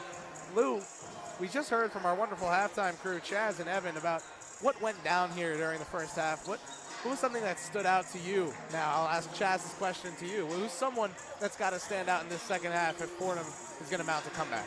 For me, I think it's Elijah Gray. I thought one of the best points that Chaz made, one of the points that really stood out to me was that Fordham was letting up buckets against St. Bonaventure, and obviously you look at the efficiency at which Bonaventure converted, 70% from the field, 85% from beyond the arc. Listen, part of that is due to the fact that Bonaventure's come out shooting the ball well. I think a big part of it is the fact that Fordham's just looked out of whack defensively. And to me, that all started when Elijah Gray kind of got out of sync inside. It messed up Fordham's paint defense, and that led to the success that Bonaventure had from beyond the arc. So Fordham offensively, it's not like they're going to come out and have a 60-point half, right? I don't think we're expecting that, especially with how well that Bonaventure plays defensively, or at least how well they've played through one half, that you're going to need to see Fordham make a stand defensively, and that starts with the bigs inside where you don't need to have those doubles. Lou, it's been a rough go of it for Fordham thus far inside. You take a look at Chad Benning. They've done a good job making sure he draws some fouls. He's got 2 at the halftime mark, but he's also got 3 made baskets on just as many attempts. And you go over to his front court mate, his backup, off the bench, and well, Noel Brown's 4 of 5 from the field himself. You add in Asa Isamvus, 5 of 5 and 4 of 4 from downtown. That's why the Fordham Rams are down. It's pretty much the 14 points from Asa Isamvus that have come on legitimately a perfect night. 5 of 5 shooting. They've got a lead that you look at and say, well, if you can take those couple threes away, it's probably about a tie game. The thing is, you can't, and you'll never be able to. They're on the board. 44-27, your halftime score, and Fordham is going to have to play from behind here in the second half. It's a young, inexperienced group, but one with a higher athletic ceiling than we've seen don the white and maroon in recent years. I mean, that run at the end of the first half hurt so much. The success that Bonaventure had from beyond the arc. Chaz brought up another good point, which is that Chad Benning only played 6 minutes in the first half. Chris, we spent all of the pregame talking about Fordham can win this game if they neutralize him or they limit him inside. Chad Benning did well when he was in the game, but it was only 6 minutes, so it's been the other players around him. And not to make this team seem one-dimensional, they've got a ton of talent, but the other big guy that I was looking at before this game, McAdams Woods, really didn't have a huge impact on the offensive side either. 4 points, those came toward the back end of that first half. It's been, as you said, the front court tandem that isn't Benning. Lou, I'll disagree on Adams Woods. He's got 5 assists. There's the offensive impact. You know what? That's a good point. The setup guy for his teammates. I'll give you that one. A lot of those Isamvus threes came off a feed from Micah. Ramad Dean inside through the contact of Benning, and there's a quick bucket for Fordham. Dean tripped on himself, getting back on defense. Maybe a little too much excitement, but a great made basket for Fordham, and now just a 15-point deficit for them to come back from 44-29, your score, with 19 minutes, 30 seconds to go in the first half of play. Some WFUV Sports alumni with us now on Media Row. It's Thomas Aiello to my left, as Moses Flowers has the ball on the left wing. Kicks inside to Venning. The big dog down low. He'll post up Elijah Gray. Double teamed is Venning. Doesn't matter. Doesn't care. He goes up through the contact. No shot, but a foul. 2 free throws coming Venning's way. Well, Venning back in the game, and guess what? What am I going to talk about? It's his strength. Just bodying Elijah Gray inside. That's not an easy thing to do. He gets that inside leverage on Gray, and really nothing Gray can do in that situation except foul. Well, Gray is under the direction of the Fordham coaching staff to keep his hands high and his chest out. That all season has led to defensive success for Gray. It's been something they've had to drill into him because of his just natural instinct to swat at the ball, as Venning hits the first of 2 free throws. So 45 to 29, sorry. The lead now is 16 points. But Gray does a good job inside, not fouling. The thing is, Venning is so large. He could have suited up for the Chiefs at left guard with Joe Tooney out. So he misses the second free throw. Jaffe Medor with it the other way. Will Richardson has it for Fordham. Kyle Rose, the senior experienced guard, looking for a screen from Elijah Gray that he'll take inside. Pound dribble back out to Medor. Left wing 3 up and in for Fordham. Jaffe Medor makes it a 45-32 deficit. Fordham rolling on back, slowly creeping this deficit down. But Charles Pride will have it now for Bonaventure on the right wing, and he'll look to re-expand this lead for them. Venning, free throw line extended, right to left crossover, spin move on Gray, fadeaway jumper, rattles in off the back iron, shooter's touch from the 6'10 forward from Brooklyn. Nothing Gray can do there. He takes the contact, he's right with him, but Venning fading away, especially with his extension, nothing you can do there. Richardson in charge of the offense for the Rams. He looks right to Rose, who wants a screen from Gray. He'll take that left and kick to Medor on the left wing. He'll pull for 3 again. Medor rattles in and out. Toilet bowled out of the rim, and St. Bonaventure has the rebound. McAdams Woods with it on the left side, filling out his lane, and he's looking for Venning inside. We'll see if he finds him. He doesn't. He takes it himself. Adams Woods, the lefty, with a strong hand score. 18 minutes to go in the first half. 49-32, St. Bonnie's lead. You talk about his playmaking. He's also an elite scorer. Will Richardson, left wing for the Fordham Rams. An alley-oop up to Ramad Dean, a layup, and it's in. A pretty play from the Fordham Rams, worth just 2 points, but they needed those, down 49-34 with 17:38 to go in the second half. Dean just sneaking behind that Bonnie zone defense, wide open. Venning, screen for Adams Woods, and a foul called on Elijah Gray. Referee didn't like the contact on the switch. Gray is mobile and does a good job staying with guards on the outside, but results like that are why he's headed to the end of the bench right now with his 3rd foul. Tim Billa coming in, Antrell Charlton coming in. Kyle Rose takes a seat. So some substitutions for Fordham, as Lou pointed out. Some experience injected into the game in the form of Tim Billa and Charlton. Bonaventure is inbounding now to Asa, who has it at the center court extended. Adams Woods with it now on top of Ramsey's. Now the St. Bonaventure offense is ready to get going. Screen left from Venning. He's diving back inside. You know, he doesn't venture far from the paint. Left corner is Pride. Headed in. Floater at the buzzer. Not a shot clock violation, but definitely a missed shot as Medor has it now for Fordham, headed left to right.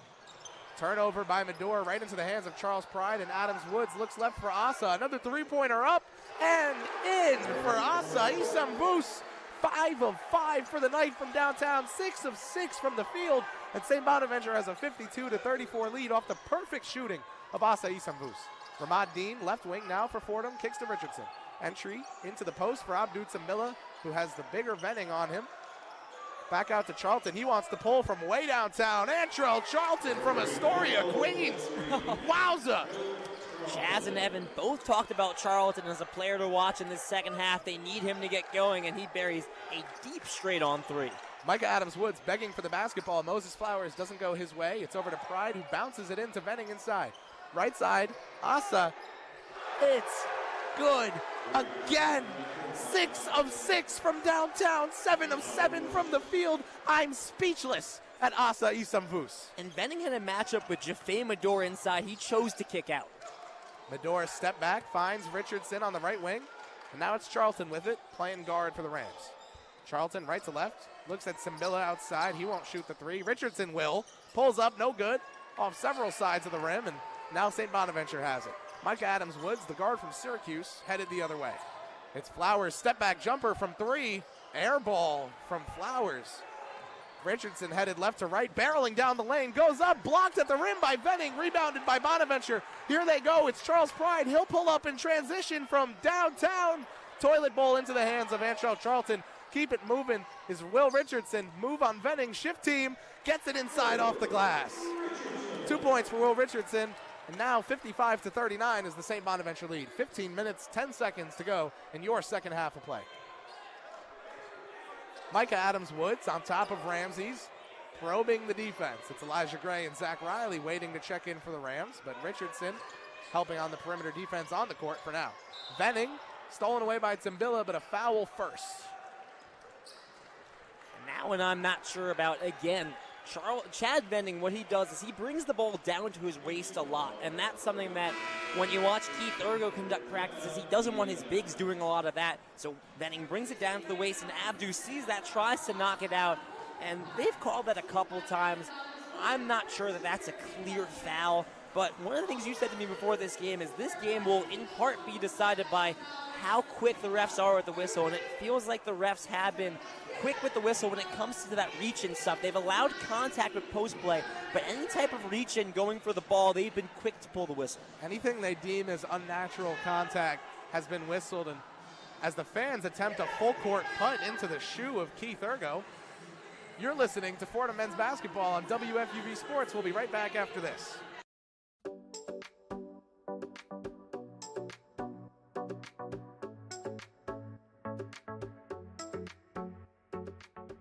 What's up, everyone? I'm Julia Moss, one of the hosts of WFUV's women's sports podcast, All In. Join us each week as we break down everything from the WNBA, women's collegiate sports, the NWSL, and so much more. We're also joined by recurring hosts including Maddie Bamonte, Taylor Masetta, Sam Bohr, and Annabelle Watson. All In is a production of WFUV Sports.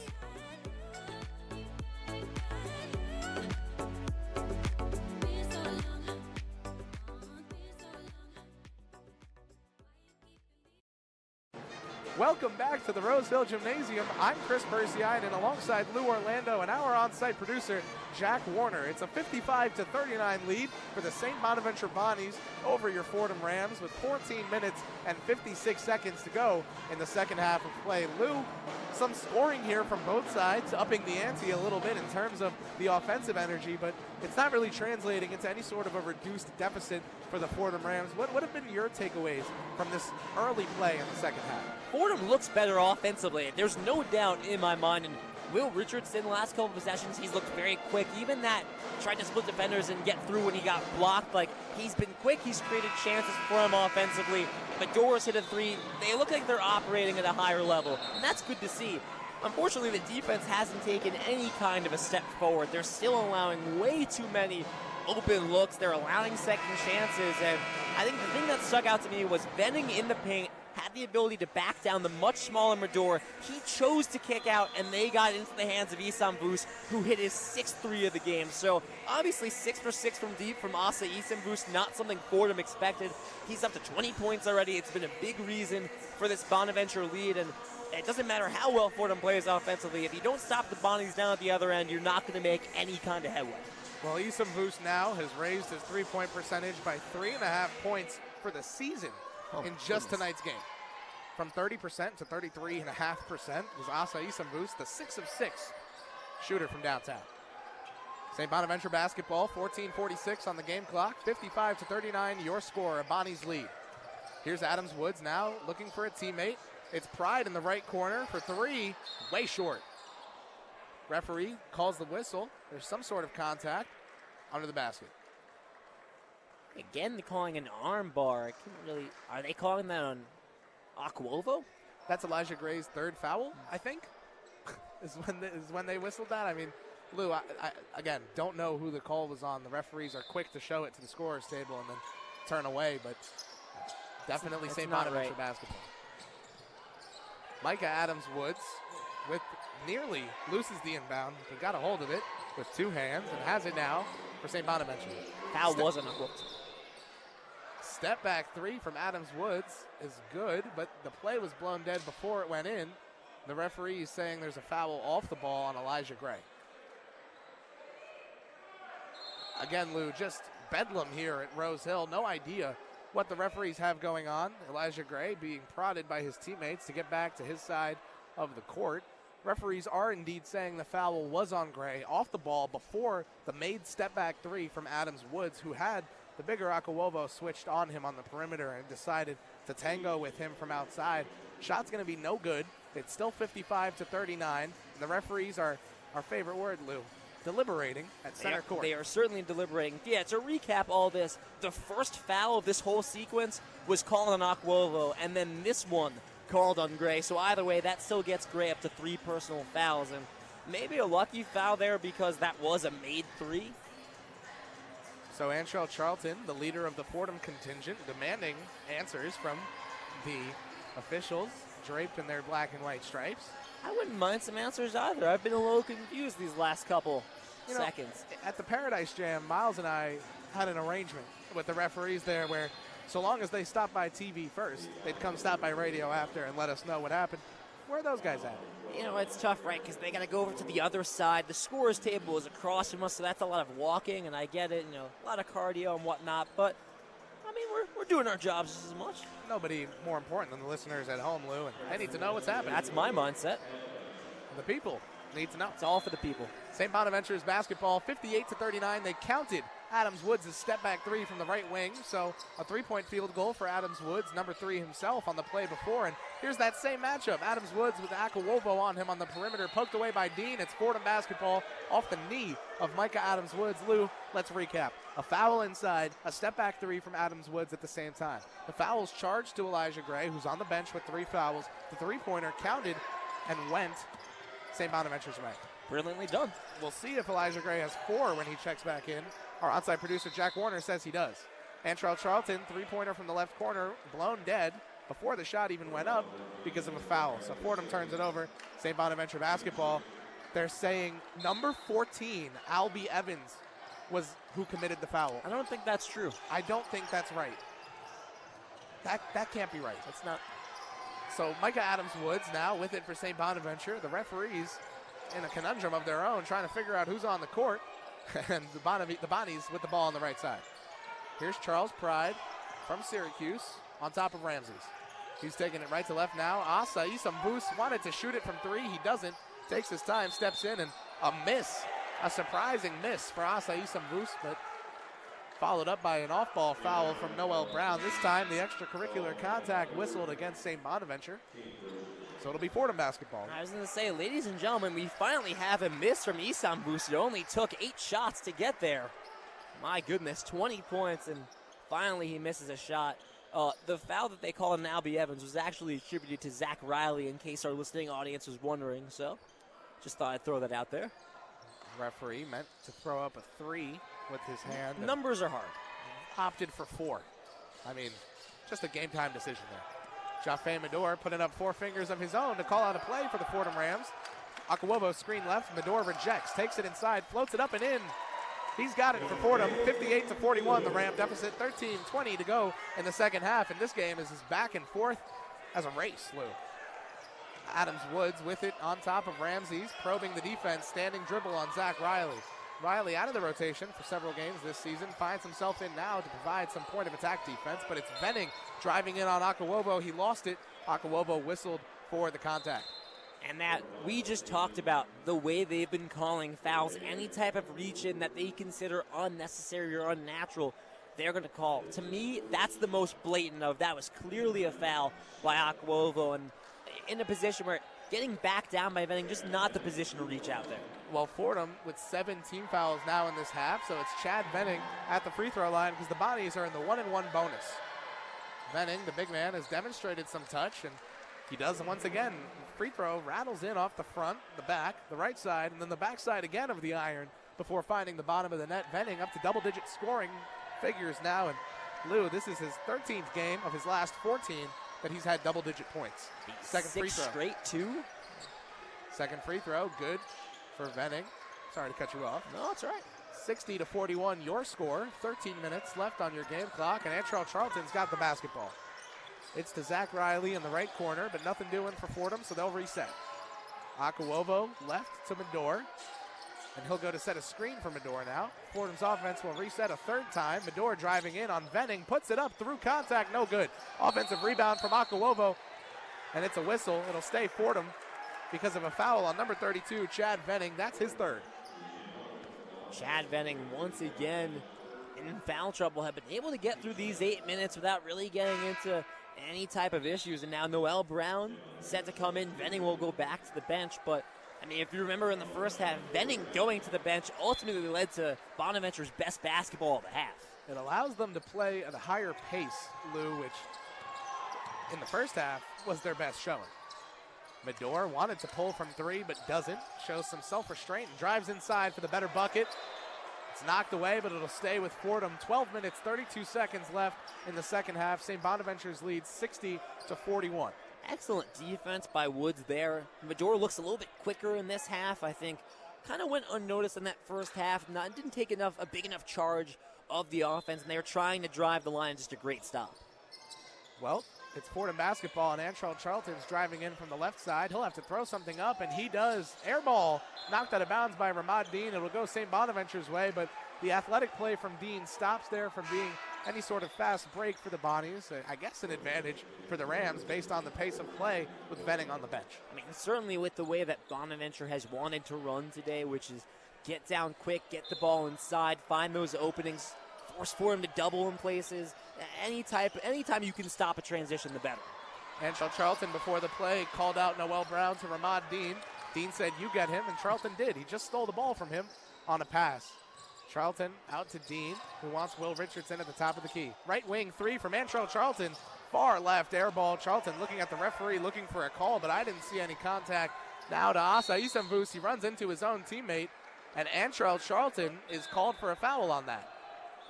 So Asa Isamvus took the basketball, dribbled it on the ground, ran into the back of his own teammate, and it's a foul on Antral Charlton.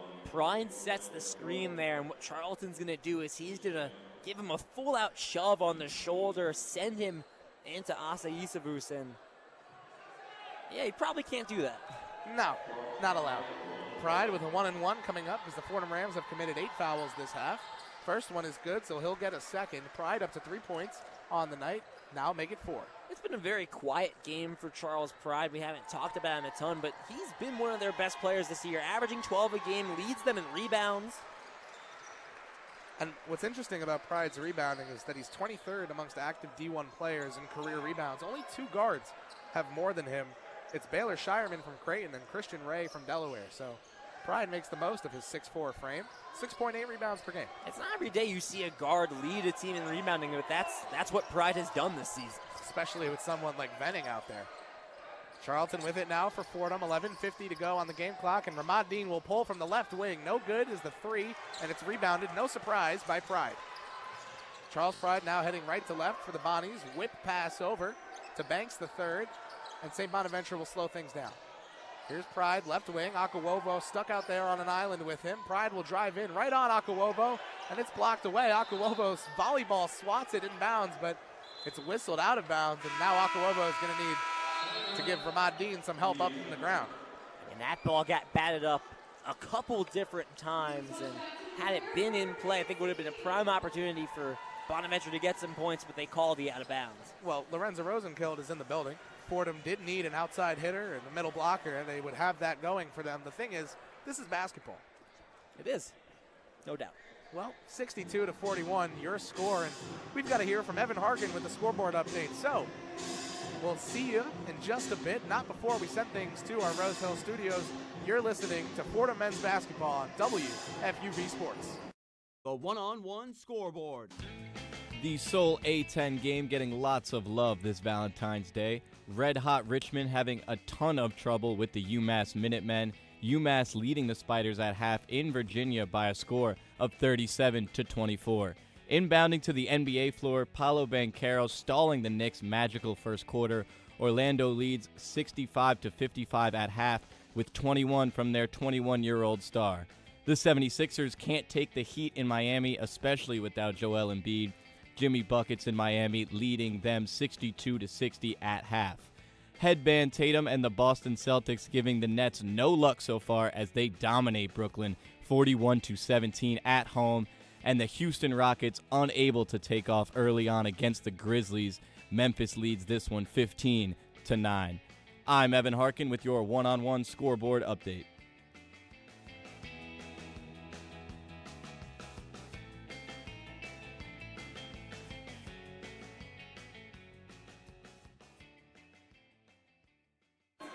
Welcome back inside the Rose Hill Gymnasium. I'm Kris Pursiainen, and alongside Lou Orlando and our on-site producer, Jack Warner. Both sides, Fordham and St. Bonaventure, are huddled up right now, talking things over. But when they return to the court, they'll do so in a position that is very heavily favoring one of the two sides.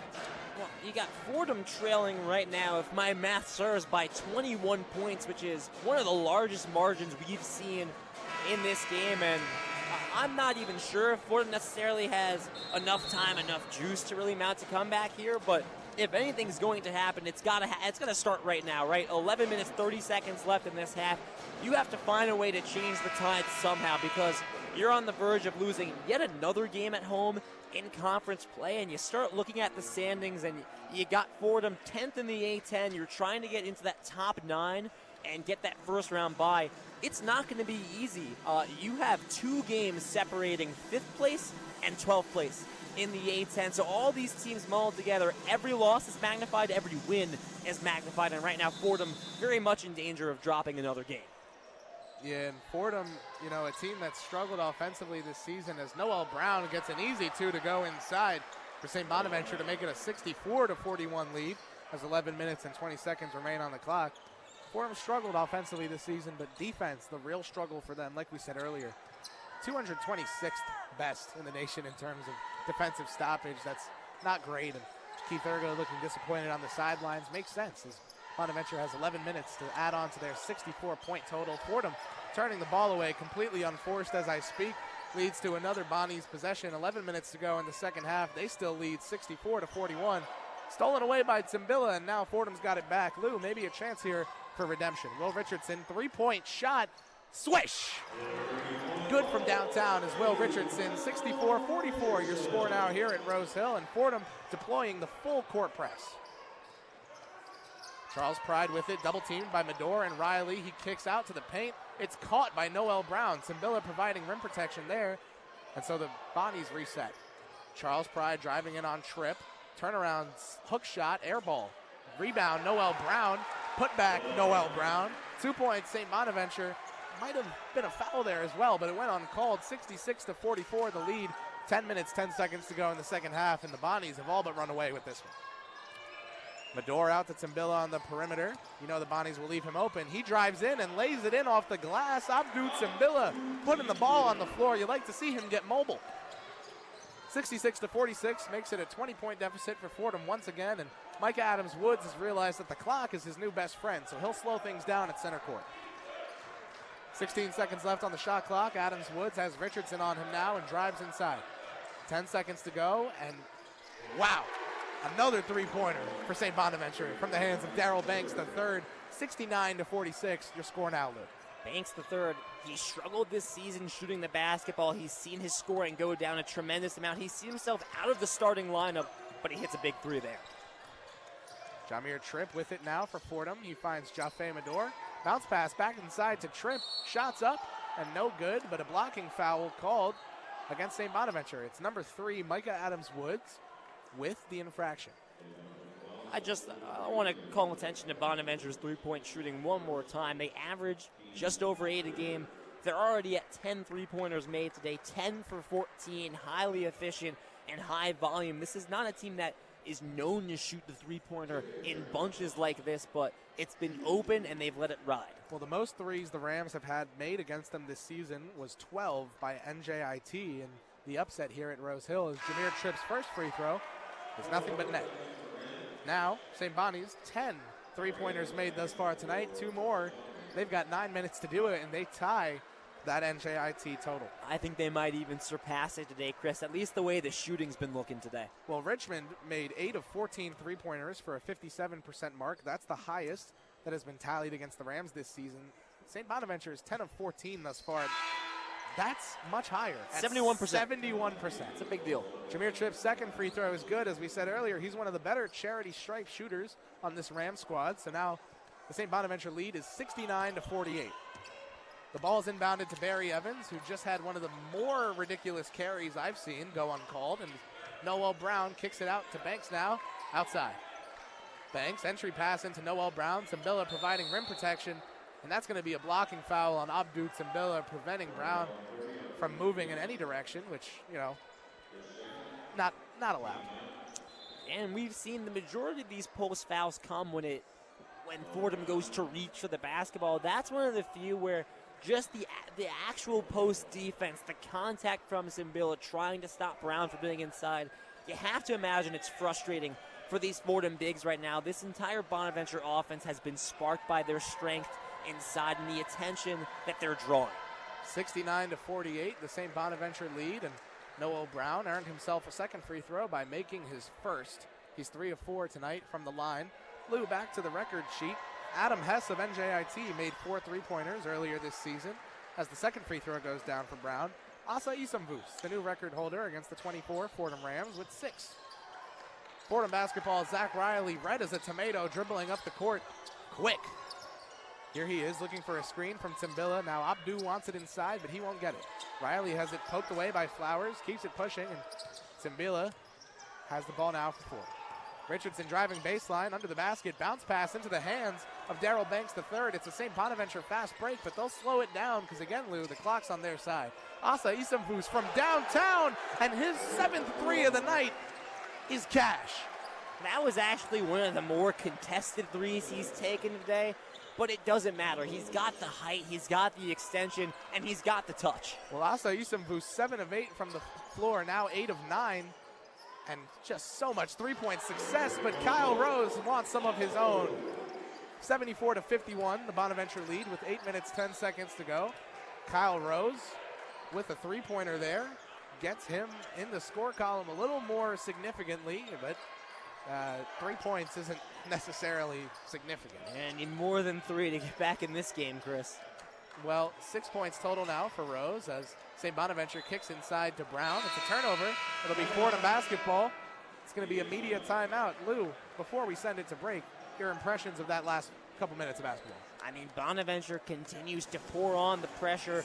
You're starting to see Fordham force passes and leading to turnovers that you're really surprised to see. I think back to a few minutes ago after Fordham got this great defensive stop. I thought one of their best defensive possessions of the half. They get the stop. Medore's moving right up the court, and he does this cross-court, full-court pass that gets intercepted and leads right to points where I think Fordham's pressing. You understand why they're pressing when you look at the score and you see the situation that they're in. But even the added energy, the added intensity, it hasn't manifested in a positive fashion. And you haven't seen much Elijah Gray because he's still on the bench with 4 fouls. So Fordham's gone with Simbilla, who's been up and down inside. 5 points from him, 2 of 2 from the floor in his 17 minutes, 3 fouls of his own. The Fordham Bigs having a tough go of it against Venning. And look at that, Noah Best to the scorer's table. It looks like he'll check in after the break. Fordham looking for a punch. We're going to be right back. You're listening to Fordham men's basketball on WFUV Sports.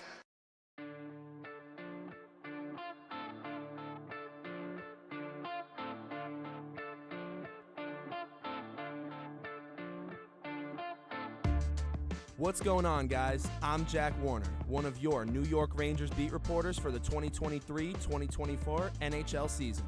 I'll have you covered all season long as New York looks to bring a Stanley Cup back to the Big Apple in Peter Laviolette's first season as head coach. Follow me on Twitter at Jack_Warner23 for live game updates, post-game media availability, and all things Blue Shirts.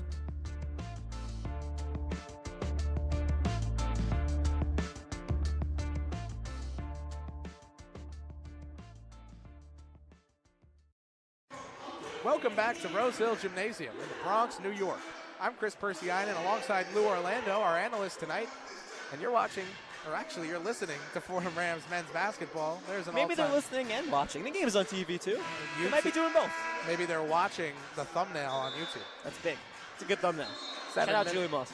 Shout out Julia Moss for the thumbnail. Shout out Jack Warner, our on-site producer. Ralph Barbieri, our in-studio producer. Everyone just holding the crew down today from all angles. We're well supported, Lou and I. It's 74-51. St. Bonaventure has the lead, and 7 minutes and 50 seconds remain in the second half of play. For Fordham, it's Ramad Dean, Abdu Zambilla, Will Richardson, Kyle Rose, and Noah Best, the 5 on the floor. Best 1 of 7 from the field thus far this season. Very athletic. He scored his first collegiate bucket with a putback against Richmond on the 31st. He has talent and speed, but the coaching staff will tell you it's tough to find a rotation spot for another guard. So he's played nothing but garbage time this year. Now an opportunity for Best to show some offense. Rose, 3-point shot from the top of the key. Almost rebounded by 2 different Rams, but Zambilla hits the deck, and St. Bonaventure's headed the other way. Yeah, I think Best actually took out Timbilla on that play trying to go for the rebound. A little excited to be out there. Noah Best, the 6'5 redshirt freshman guard from guess where? The Bronx, New York. A lot of local kids today. Asa Isamvus, the sharpshooter, has it now. He kicks out to Adams Woods. Driving inside on Simbilla is Adams Woods. Toilet bowl in and out. And Noel Brown has the rebound and the putback jam with one hand. It's a good initial contest by Timbilla, but that drive by Adams Woods completely takes him out of the play, and that's just an easy putback for Brown. 76-51, the Bonnies lead as Will Richardson fades from the right three-point wing, and that's no good. Offensive rebound in the hands of Kyle Rose. He'll put it up and in off the glass. The second effort from Kyle Rose reduces the Ram deficit to 23, but the score 76-53, St. Bonaventure. Here's Asa, headed the other way. He almost pulled from 3. You know he wants to, Lou. 7 of 7 on the night. The ball heads in the hands of Daryl Banks, the third, the jersey guard with the untucked jersey. Banks now on top of the logo, standing dribble, probing around. 2-on-1 inside. Banks trips on himself and heads out of bounds. I think that'll be a foul against Fordham's Will Richardson, but we'll look to our referees for confirmation on the trip. And they have signaled foul on number 1, so I think that will go against Will Richardson, his first of the day. And a second arrow has lit up on the scoreboard. Our on-site producer, Jack Warner, also holding up 10 fingers. That's 2 signs that they're in the double bonus. Daryl Banks III is such an interesting case where this Bonaventure team has been excellent this season, but they could be so much better if Banks is playing up to what he was expected to do this season, and Luke to that effect too. But, I mean, Daryl Banks, right, that is, if you think back to that St. Peter's run, he dropped 27 against Kentucky in that first round upset, and a major part of that run to the Elite Eight. So this is a guy with clear talent, 2-time All-MAC, and now preseason first team A-10. It just hasn't culminated in a successful season for him this year. Well, the first free throw, no good, but like we said, they're in the double bonus, so he's guaranteed a second. Banks from Somerset, New Jersey, went to the Patrick School, one of 2 high schools that Kyrie Irving attended in Jersey, the other being Montclair Kimberly. Some trivia for you, as Elijah Gray is back in the game with his 4 fouls. Fordham letting the youngins run. Richardson, Gray, and Best all on the floor alongside Dean. It was Richardson driving right before Micah Adams-Woods was whistled for a foul. Lou, are you a good lip reader? What's he telling that referee? I'm not a good lip reader, but I think it did sound like he was asking what he did wrong. He seemed to agree with the call and was confirming what he did, so I don't think too contentious there. Ball in the hands of Rose, who takes a screen left from Gray. Gray diving inside, calling for it, but it's to Best on the left wing. 3-pointers up, rattles in and out for Noah Best. You wanted to see the hometown kid score his first bucket. His parents watching anxiously, iPhones up and recording. No good there. Micah Adams-Woods with it for St. Bonaventure, along with the 76-53 lead. Just 5 minutes and 40 seconds to go on the game clock, and Adams-Woods is whistled for a travel on his entry pass, defending the near side official. Saw too many steps.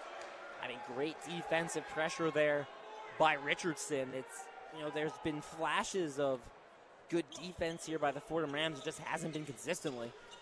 Will Richardson, left to right now, kicks to Kyle Rose. Screen from Elijah Gray. He rejects it and takes it inside. Rose hanging finish off the glass is good through Daryl Banks III. Timeout after the bucket by Keith Ergo. So these 2 squads will get to talk things over. Ergo looking to ignite one last scoring run out of his guys. Fordham still trailing by 21, so I think that's what really hurts when you see some of these made buckets, and you see Kyle Rose with a strong drive, a strong finishes. You look up and you look at just how insurmountable this lead feels right now, where even when it does feel like they subdue St. Bonaventure for spells, it doesn't feel like we're on this big run by St. Bonaventure right now. Their offense is slowed down. I think they're electing to do that, right? They want to take more time off the clock. They're not pushing as fast as they were earlier in the game, and that's helped Fordham adjust defensively. The problem is you're down by so much that you need to move quick offensively, and unless you're scored on every single possession, you're probably not going to get back into this game in a meaningful manner. So for St. Bonaventure, Lou, this game, a sigh of relief for them. Their last 2 wins were 13 and 20-point comebacks, and that 20-point comeback against VCU was the school's largest comeback win in over a decade. St. Bonnie's described themselves, their SID said on their own website, the team's been a roller coaster through conference play. The thing about roller coasters is sometimes they're scary and sometimes they're real fun and real downhill. And tonight's been one of those downhill stretches of that coaster for the Bonnies, up 76-55 on the Fordham Rams home floor here in the Bronx. Yes, both schools from New York, but the Bonnies had to fly to get here. Not exactly close. It's a road trip for them. And you're seeing the New York guys, Charles Pride, McAdams Woods, take a step back here in the big city. You got Moses Flowers, Chad Venning, Noel Brown with big performances, Barry Evans with the biggest dunk I've seen in this gym all year, and Asa Isambus, 8 of 9 from the floor, 7 of 7 from downtown. I mean, typically if someone doesn't have a perfect night, it's because they missed the shots that are harder to make, not Isambus. Perfect from 3. Chris, this was a big game for St. Bonaventure, not just in the sense that, well, it's been an up and down conference stretch for them, right? They're right in the middle of that lane in the standings that we identified. When you look at, it feels like the top 4 is kind of locked up, but there's still time, right? We still got about a month to go, but there's a little bit of a gap after VCU, but 5 through 12 so tightly packed together, and Bonaventure tied for 8th. The A-10 is an anyone can beat anyone conference as the inbounds pass bounces off the knee of Banks III. It'll stay Bonaventure ball. They're saying it's off Will Richardson. Richardson had some contact there. I think they're even going to call a foul on him. It was a nice play on the press by Richardson, but unfortunately it's going to end in free throws for Bonaventure because Richardson's pressure sent Banks to the ground. Well, Fordham huddling on the free throw line, probably not intentionally, but Banks waiting his turn to take his assigned shots. Bumped into Elijah Gray and was like, all right, let me not mess this up. You guys got a little huddle going on here. Banks pulling up from the free throw line, gets it to go. 0 of 2 thus far tonight from the charity stripe, so free throw's not looking so free. There you go, though. Gets one to go. The home crowd trying their best to surmise some sort of noise level, but an offensive rebound off the miss for the Bonnies leads to chaos. The ball on the ground, the Fordham Rams have it. Elijah Gray headed the other way, pulls up from 3 from the left wing, no good. Offensive rebound by Kyle Rose, that's still Fordham ball, and he kicks out to Richardson. He'll pull from 3 from the right wing, and that's no good. Rebounded by Bonaventure, out of bounds off of Bonaventure, but a foul by Kyle Rose, the 11th of the second half by Fordham. 2 free throws coming along for the Bonnies. And when you look at what both teams are trying to do, I think you see some similarities. Both teams want to get inside, draw doubles, and then kick out. At least that's what it feels like Fordham's trying to do, and that's what Bonaventure has done this season. The big difference is we've talked about how well Bonaventure's hit from deep. They've made their open threes. Fordham, it doesn't feel like they've converted on their open looks.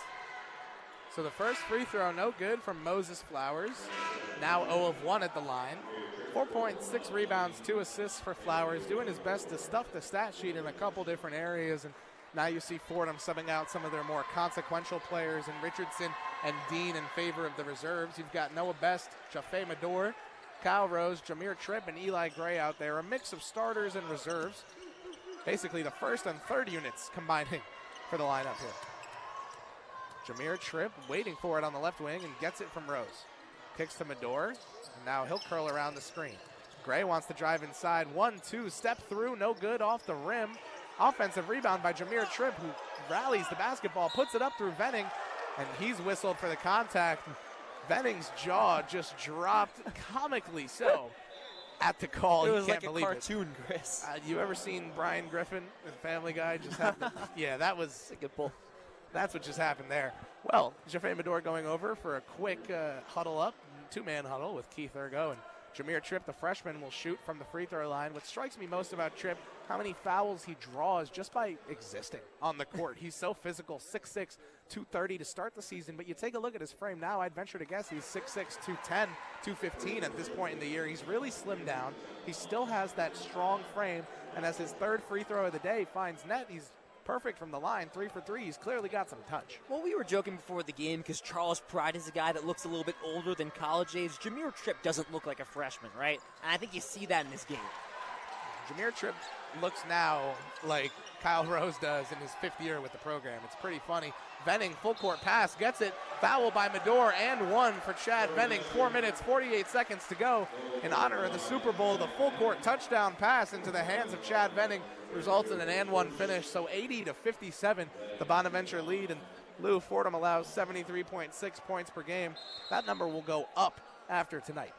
I mean, I think Bonaventure had 71 with about 10 minutes to play, and now they're up to 80. And I mean, they just keep exercising their will, and Fordham really can't do much about it.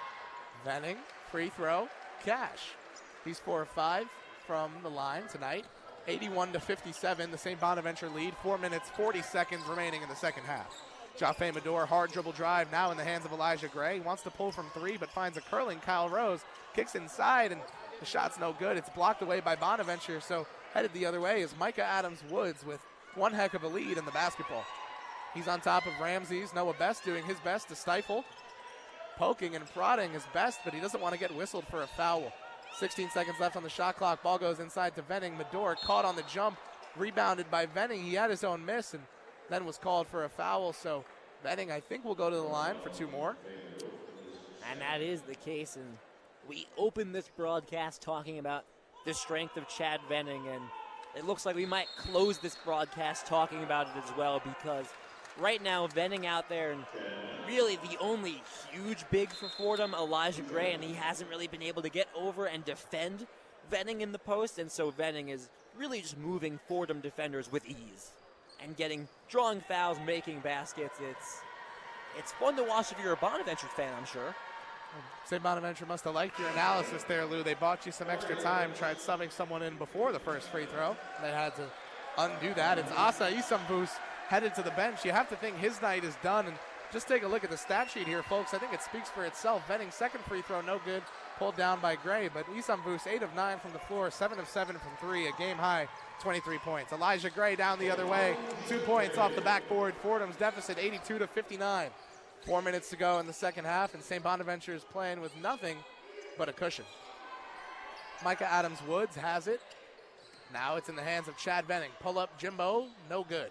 Rebounded by Noah Best into the hands of Antrell Charlton. It's stolen away by Flowers. They're going to say it'll stay down here at St. Bonnie's basketball. Antrell Charlton knocked it out of bounds. Really just an inauspicious play there for Fordham. Unlucky, if I may.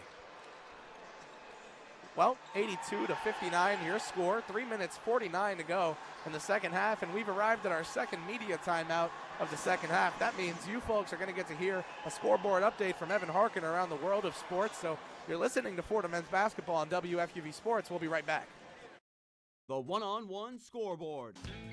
Upset alert in the A10 as underdog UMass leads big dog Richmond 51-43 on the Spiders' home court, where they are undefeated going into this game. Looking across the court at the pros, the New Orleans Pelicans flying by the Washington Wizards 23-17.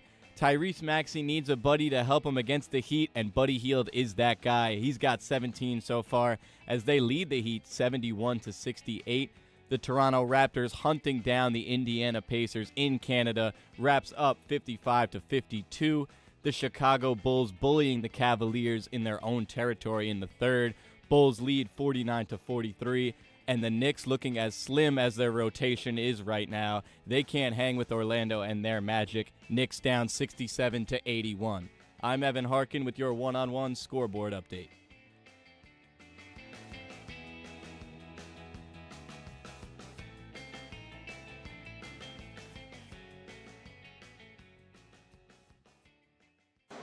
Welcome back to the Rose Hill Gymnasium. I'm Kris Pursiainen, and I've got Lou Orlando alongside me.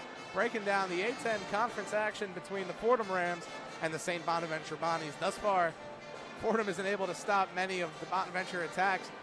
There's 3 minutes and 49 seconds to go in the second half, and St. Bonnie's is looking right now like a team that could maybe just play ping pong on the sideline for the rest of the game and run the clock out. Chris, this game is over. There's no other way to put it. Bonaventure's going to improve to 6-6 in conference, and that is going to put them in play for some of those top spots. Again, top 4 seeds might be out of reach. I think VCU is in a really good spot to lock down that 4 seed, but Bonaventure's going to move up. Now they're going to be tied for 6th. And they're going to be 1 game shy of 5th, which is St. Joe's. So they're going to be right in the mix to have a really nice seed going into A-10 tournament play. For Fordham, they're going to sink a game, and the task only gets harder, right? This upcoming schedule, it's not super easy. You got Dayton on the horizon, and this Fordham team is not playing convincing basketball with A-10 tournament play nearing. Well, Will Richardson has the most double-figure scoring performances for the Fordham Rams with 14 after tonight. That'll be 15, so he extends that lead. Jaffe Medor had 13 before tonight, just 8 points for him. Seems like his night's over. So Will Richardson now with a 2-game lead in that regard, 82-59. The St. Bonaventure's lead as Flowers pulls up from the right corner and nails it from downtown. Moses Flowers, the 38.6% three-point shooter, 45% last season. Shows why he's the sharpshooter, not Isambus on a night-in, night-out basis. Isambus, the career high tonight, 23.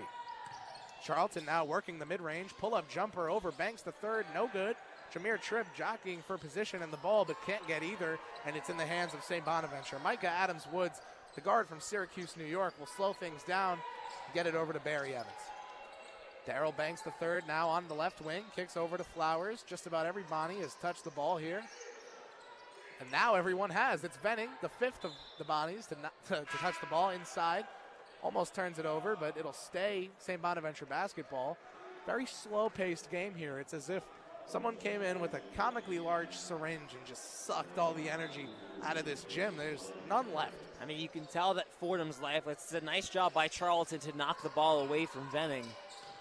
Inbounds pass into Venning. One-handed hook shot, no good. And so Charlton will head the other way. It's up to Noah Best, who wants to score. He's 1 of 7 for the season, but he's always anxious to try and get some points on the board. He'll reposition himself now and have the ball at the top of the key. Rejects the screen from Timbilla, takes it right. Best stops on the baseline. Bounce pass to a cutting Charlton. Basket inside, but no good. And a whistle from the referee saying the ball was out of bounds. The Fordham coaching staff not happy. I think it's going to be St. Bonaventure ball headed the other way, but it's looking like Fordham wants to inbound. And they will. It'll be Rams ball. Yeah, Charlton going right up to the ref, so it looks like he'll be the trigger man. So a little confused. We've been confused with the refs a lot today, so I think a fitting way to end this one. 2 minutes, 27 to go in the second half, and Charlton inbounds right to Tripp, who instantly shoots and can't get it to go, even though the Bonaventure team had no idea that Tripp had the basketball. He misses, gets his own rebound, puts it up, misses again, but he'll head to the line for 2. Lou, hubbub. I mean, Charlton caught Flowers by surprise. Unfortunately, I think he also caught Tripp by surprise. If you watch the way Tripp's neck kind of snapped when he went to go catch that ball, I don't think he thought that ball was coming right away. But so he gets a little bit of a wild shot off, but draws contact as Flowers completely unprepared. Well, Tripp has 4 points tonight, and he's 4 of 4 from the free throw line. Now 5 of 5 as the Fordham deficit is cut to 25. It's 85-60. St. Bonaventure in the lead. 2 minutes, 26 seconds to go in the second half. And you can see on the bench over there, Jaffe Medor, Kyle Rose, Josh Rivera, and Eli Gray watching with frowns on their faces as their team goes down at home again. The Fordham Rams lost at home last time out to VCU, 75-60. Now an even greater margin of defeat tonight as they couldn't stop a nosebleed here in the Rose Hill Gym. 85-61 the score. St. Bonaventure's ahead. 2 minutes and 10 seconds to go, and Micah Adams-Woods is dancing on the perimeter. Kicks into Noel Brown, who spins around on one leg like a ballerina and falls out of bounds before he can get the pass off. Now waiting to get up via help from a teammate. It'll be Fordham basketball, but doesn't even look like they're excited to have it. 2 minutes, 6 seconds to go. They're down 85-61. They're not excited. I think you did a good job of describing the bench. The word that comes to mind is dejected. This team just looks like any energy and any happiness they had coming into this game has been sucked out of them. That comically large syringe, Lou. Oh, it's a good illusion. Cutting Akawobo can't get the pass. The ball is turned over by Fordham, and McAdams Woods is taking it the other way. It's over to Moses Flowers, wide open from three, no good. You'd think they'd want to run the shot clock down a bit, but St. Bonaventure is up and at him. Antrell Charlton taking it the other way now, 1 minute 35 seconds to go, and a foul whistled against number 4, Moses Flowers. So I think Charlton will get free throws because that's their 7th. Albie Evans now marking the blowout with his check-in. Number 14 in for the Fordham Rams at point guard. Let's do a little bio here. From Schuylkill Haven, Pennsylvania is Albie Evans. He's a walk-on and a great locker room guy. Someone who stands by him with every ounce of blood in their body is Chuba Ohams. He will always tell you, no one works harder than Albie Evans. No one's a better friend than Albie Evans. You fill in the rest. Chuba's a big fan, and you know what? This Fordham fan base is a big fan. He got the loudest cheer they've had today. The second loudest, I think, was when Esamvus came out, which I didn't say anything at the time, but that's got to be a little disheartening when a guy comes into your gym, puts up a career-high 23, and gets a standing ovation from the fans in front of the Bonaventure bench. Well, it was last season that Mark Schmidt and the Bonaventure Bonnies came here to Rose Hill as Charlton knocks down both free throws, so 85-63 the score now. Mark Schmidt came here and after the game told Coach Ergo how raucous and violent of a road environment this was. This season, it's back to the days of old where St. Bonaventure has more fans in Fordham's gym than Fordham does. The loud Let's Go Bonnies chants right now revealing to you that this is a full hostile road takeover. 85-63, the Bonaventure lead, 1 minute, 18 seconds to go in the second half of play. And Barry Evans, the forward from Baltimore, will pull from the right corner. No good. Rebound in the hands of Best. He bounces it to Tripp. Tripp barrels down the lane and gets it to go off the glass. So an assist for Noah Best. He averages .2 a game in the 7 he's appeared in. That number will go up a hair. Lots of walk-ons on the court now, like Miles Rose for the St. Bonaventure Bonnies.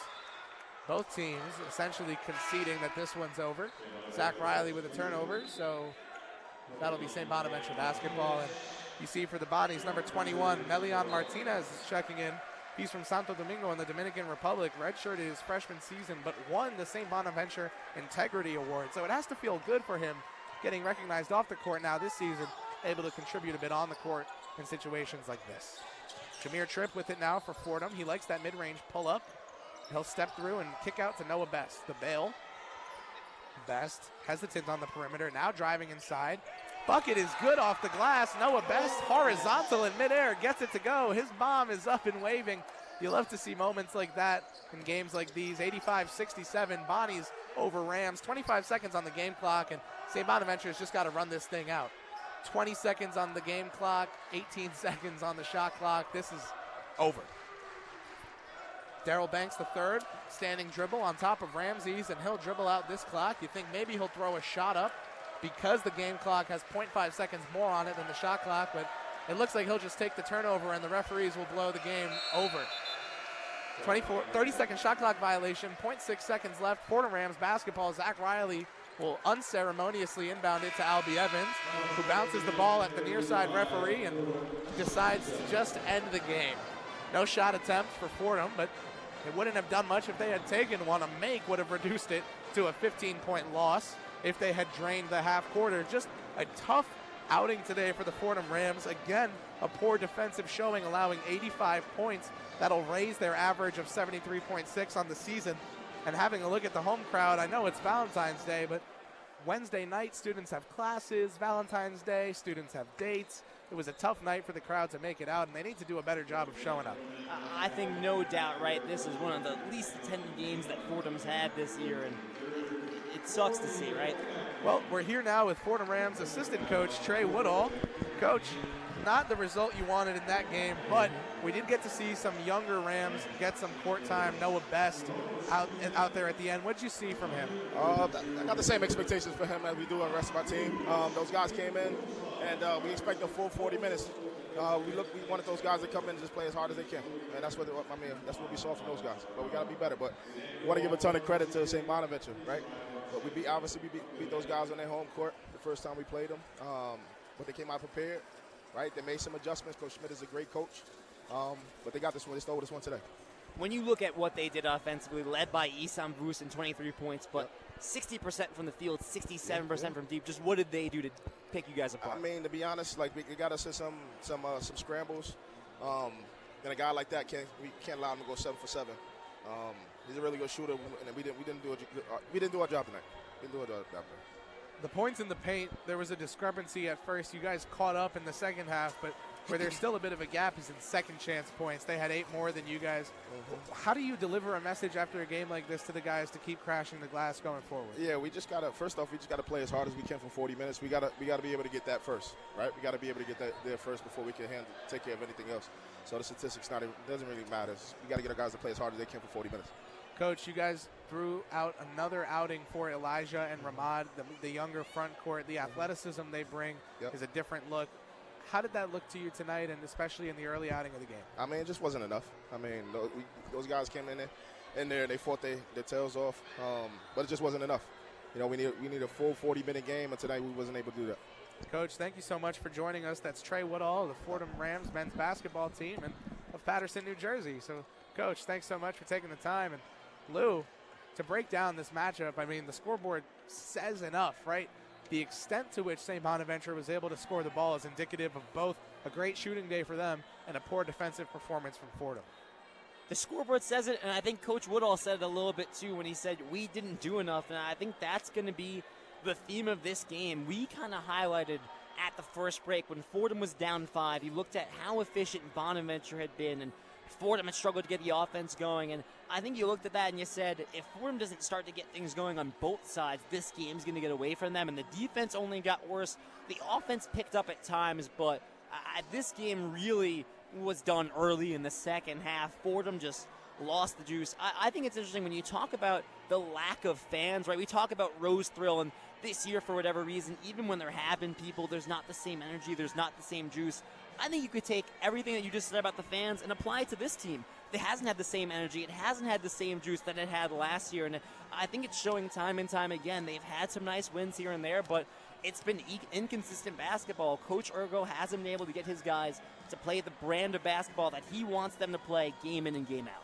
You know, Lou, I also am not sure that it's the players or Ergo's fault that that's not working out, right? I think the guys are trying really hard out there to both get their game off and show what they can do and help the team win, while also following instruction from the coaching staff. Guys like Elijah Gray and Ramad Dean are good listeners ultimately. And yes, they're young and inexperienced, and yes, Elijah will push back sometimes, and Will Richardson will maybe not make the read on a drive that Ergo wanted. But ultimately, the coaching staff loves all those younger guys because they can count on them every single time they get out there in white and maroon to sweat their tails off and to try their best. Now, you saw that tonight. Noah Best getting 7 minutes and 50 seconds of run. The team searching for anything offensively. Albie Evans, a minute and a half of game time, usually a marker that things aren't going well or things are going very well for the Rams. Tonight it was the former.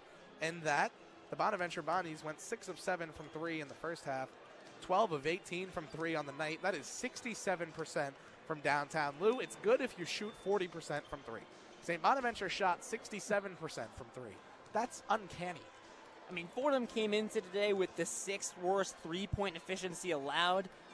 At the same time, I'm not sure you expected them to leave the perimeter that open, and this is a Bonaventure team that the three-pointer isn't their main game per se, but they can hit it. They have guys up and down the lineup, including bigs, as you saw with Isam Vusin, that can hit it consistently, and Bonaventure was on their game today. Maybe if you went up against an opponent that maybe wasn't on it as much, you could have stayed in it for a little bit longer, but when Bonaventure was hitting the way they were, and you're leaving them open looks, yeah, this is a game that's going to get away from you early.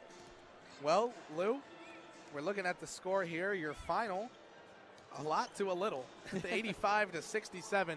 The St. Bonaventure Bonnies taking the win on the road, and we're going to send things back to our studios here in the beautiful Bronx, where Chaz, McAdams, and Evan Harkin will give their 2 cents on the loss for the Rams. If you've been listening thus far tonight, thanks so much. We really appreciate you tuning in and being here with us to take you through this A-10 conference action. Guys in the studio, take us home. The one-on-one post-game report. Welcome in to a Valentine's Day one-on-one post-game report, but I'm not feeling no love. I feel no love in this studio. Fordham losing 67-85 in the historic Rose Hill Gym. We just caught it from a fantastic broadcast from Kris Pursiainen and Lou Orlando.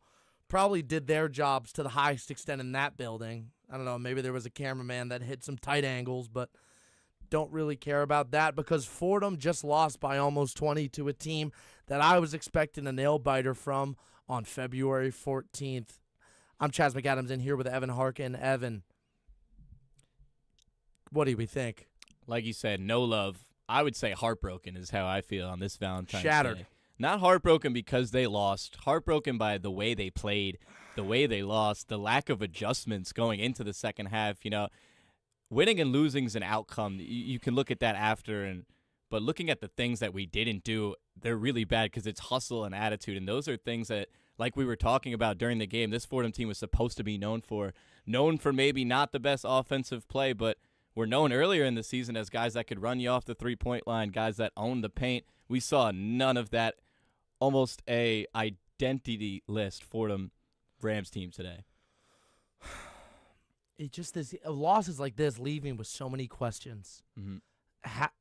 Number one, how do you let that happen? I mean, Fordham really just rolled over off the jump. When there was 20 minutes left in the first half, and I said that right, it felt like they weren't ready to come play. Yeah.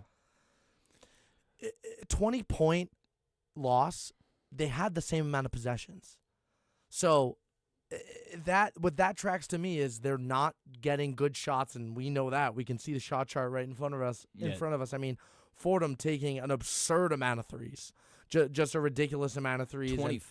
25 threes, and how many shots on the night? Not even 50? 54 shots. 54. So almost half their shots coming from beyond the arc, and you shoot that at a 32% clip, which, to be honest, that's their season average. You know what I mean? I'm not even that. It's just there's no fight. There's no want. There's no need to win. That second half, it was a disparity of only 1 point. You know what I mean? But so they actually the Bonnies turned the ball over 17 to Fordham's 12. So you know, if you want to talk about silver linings, like whatever, but a team with just this much talent is too good to be losing to teams like this. Is like Asa Isimvu's career game is not something I want to hear in the Rose Hill Gym. Not what you want to hear. The last thing you want to hear is him getting a standing ovation leaving the Rose Hill Gym. I mean, that's just heartbreaking if you're a Rams player or a Rams fan. Asa Isimvu, obviously you don't want him scoring 23 points. You don't want him going 7 for 7. But what did the Rams do to combat that? I like to see Keith Ergo have a little bit of a different defensive adjustment, defensive game plan specifically for him coming down the court, making every single three. He's taking almost shot 90% from the floor with 23 points. You got to double team that guy. You got to get him off the arc. You got to pick him up full court. You can't let one player beat you. And Fordham, besides the entire team playing well on all cylinders, he's the one guy that really put them into the coffin today. I believe with this loss, Fordham has now a very treacherous road to even get a single bye for the A10 tournament, knocking them down to, 10-14? Yes. People talk about expectations a lot, especially when it comes to the Fordham Rams.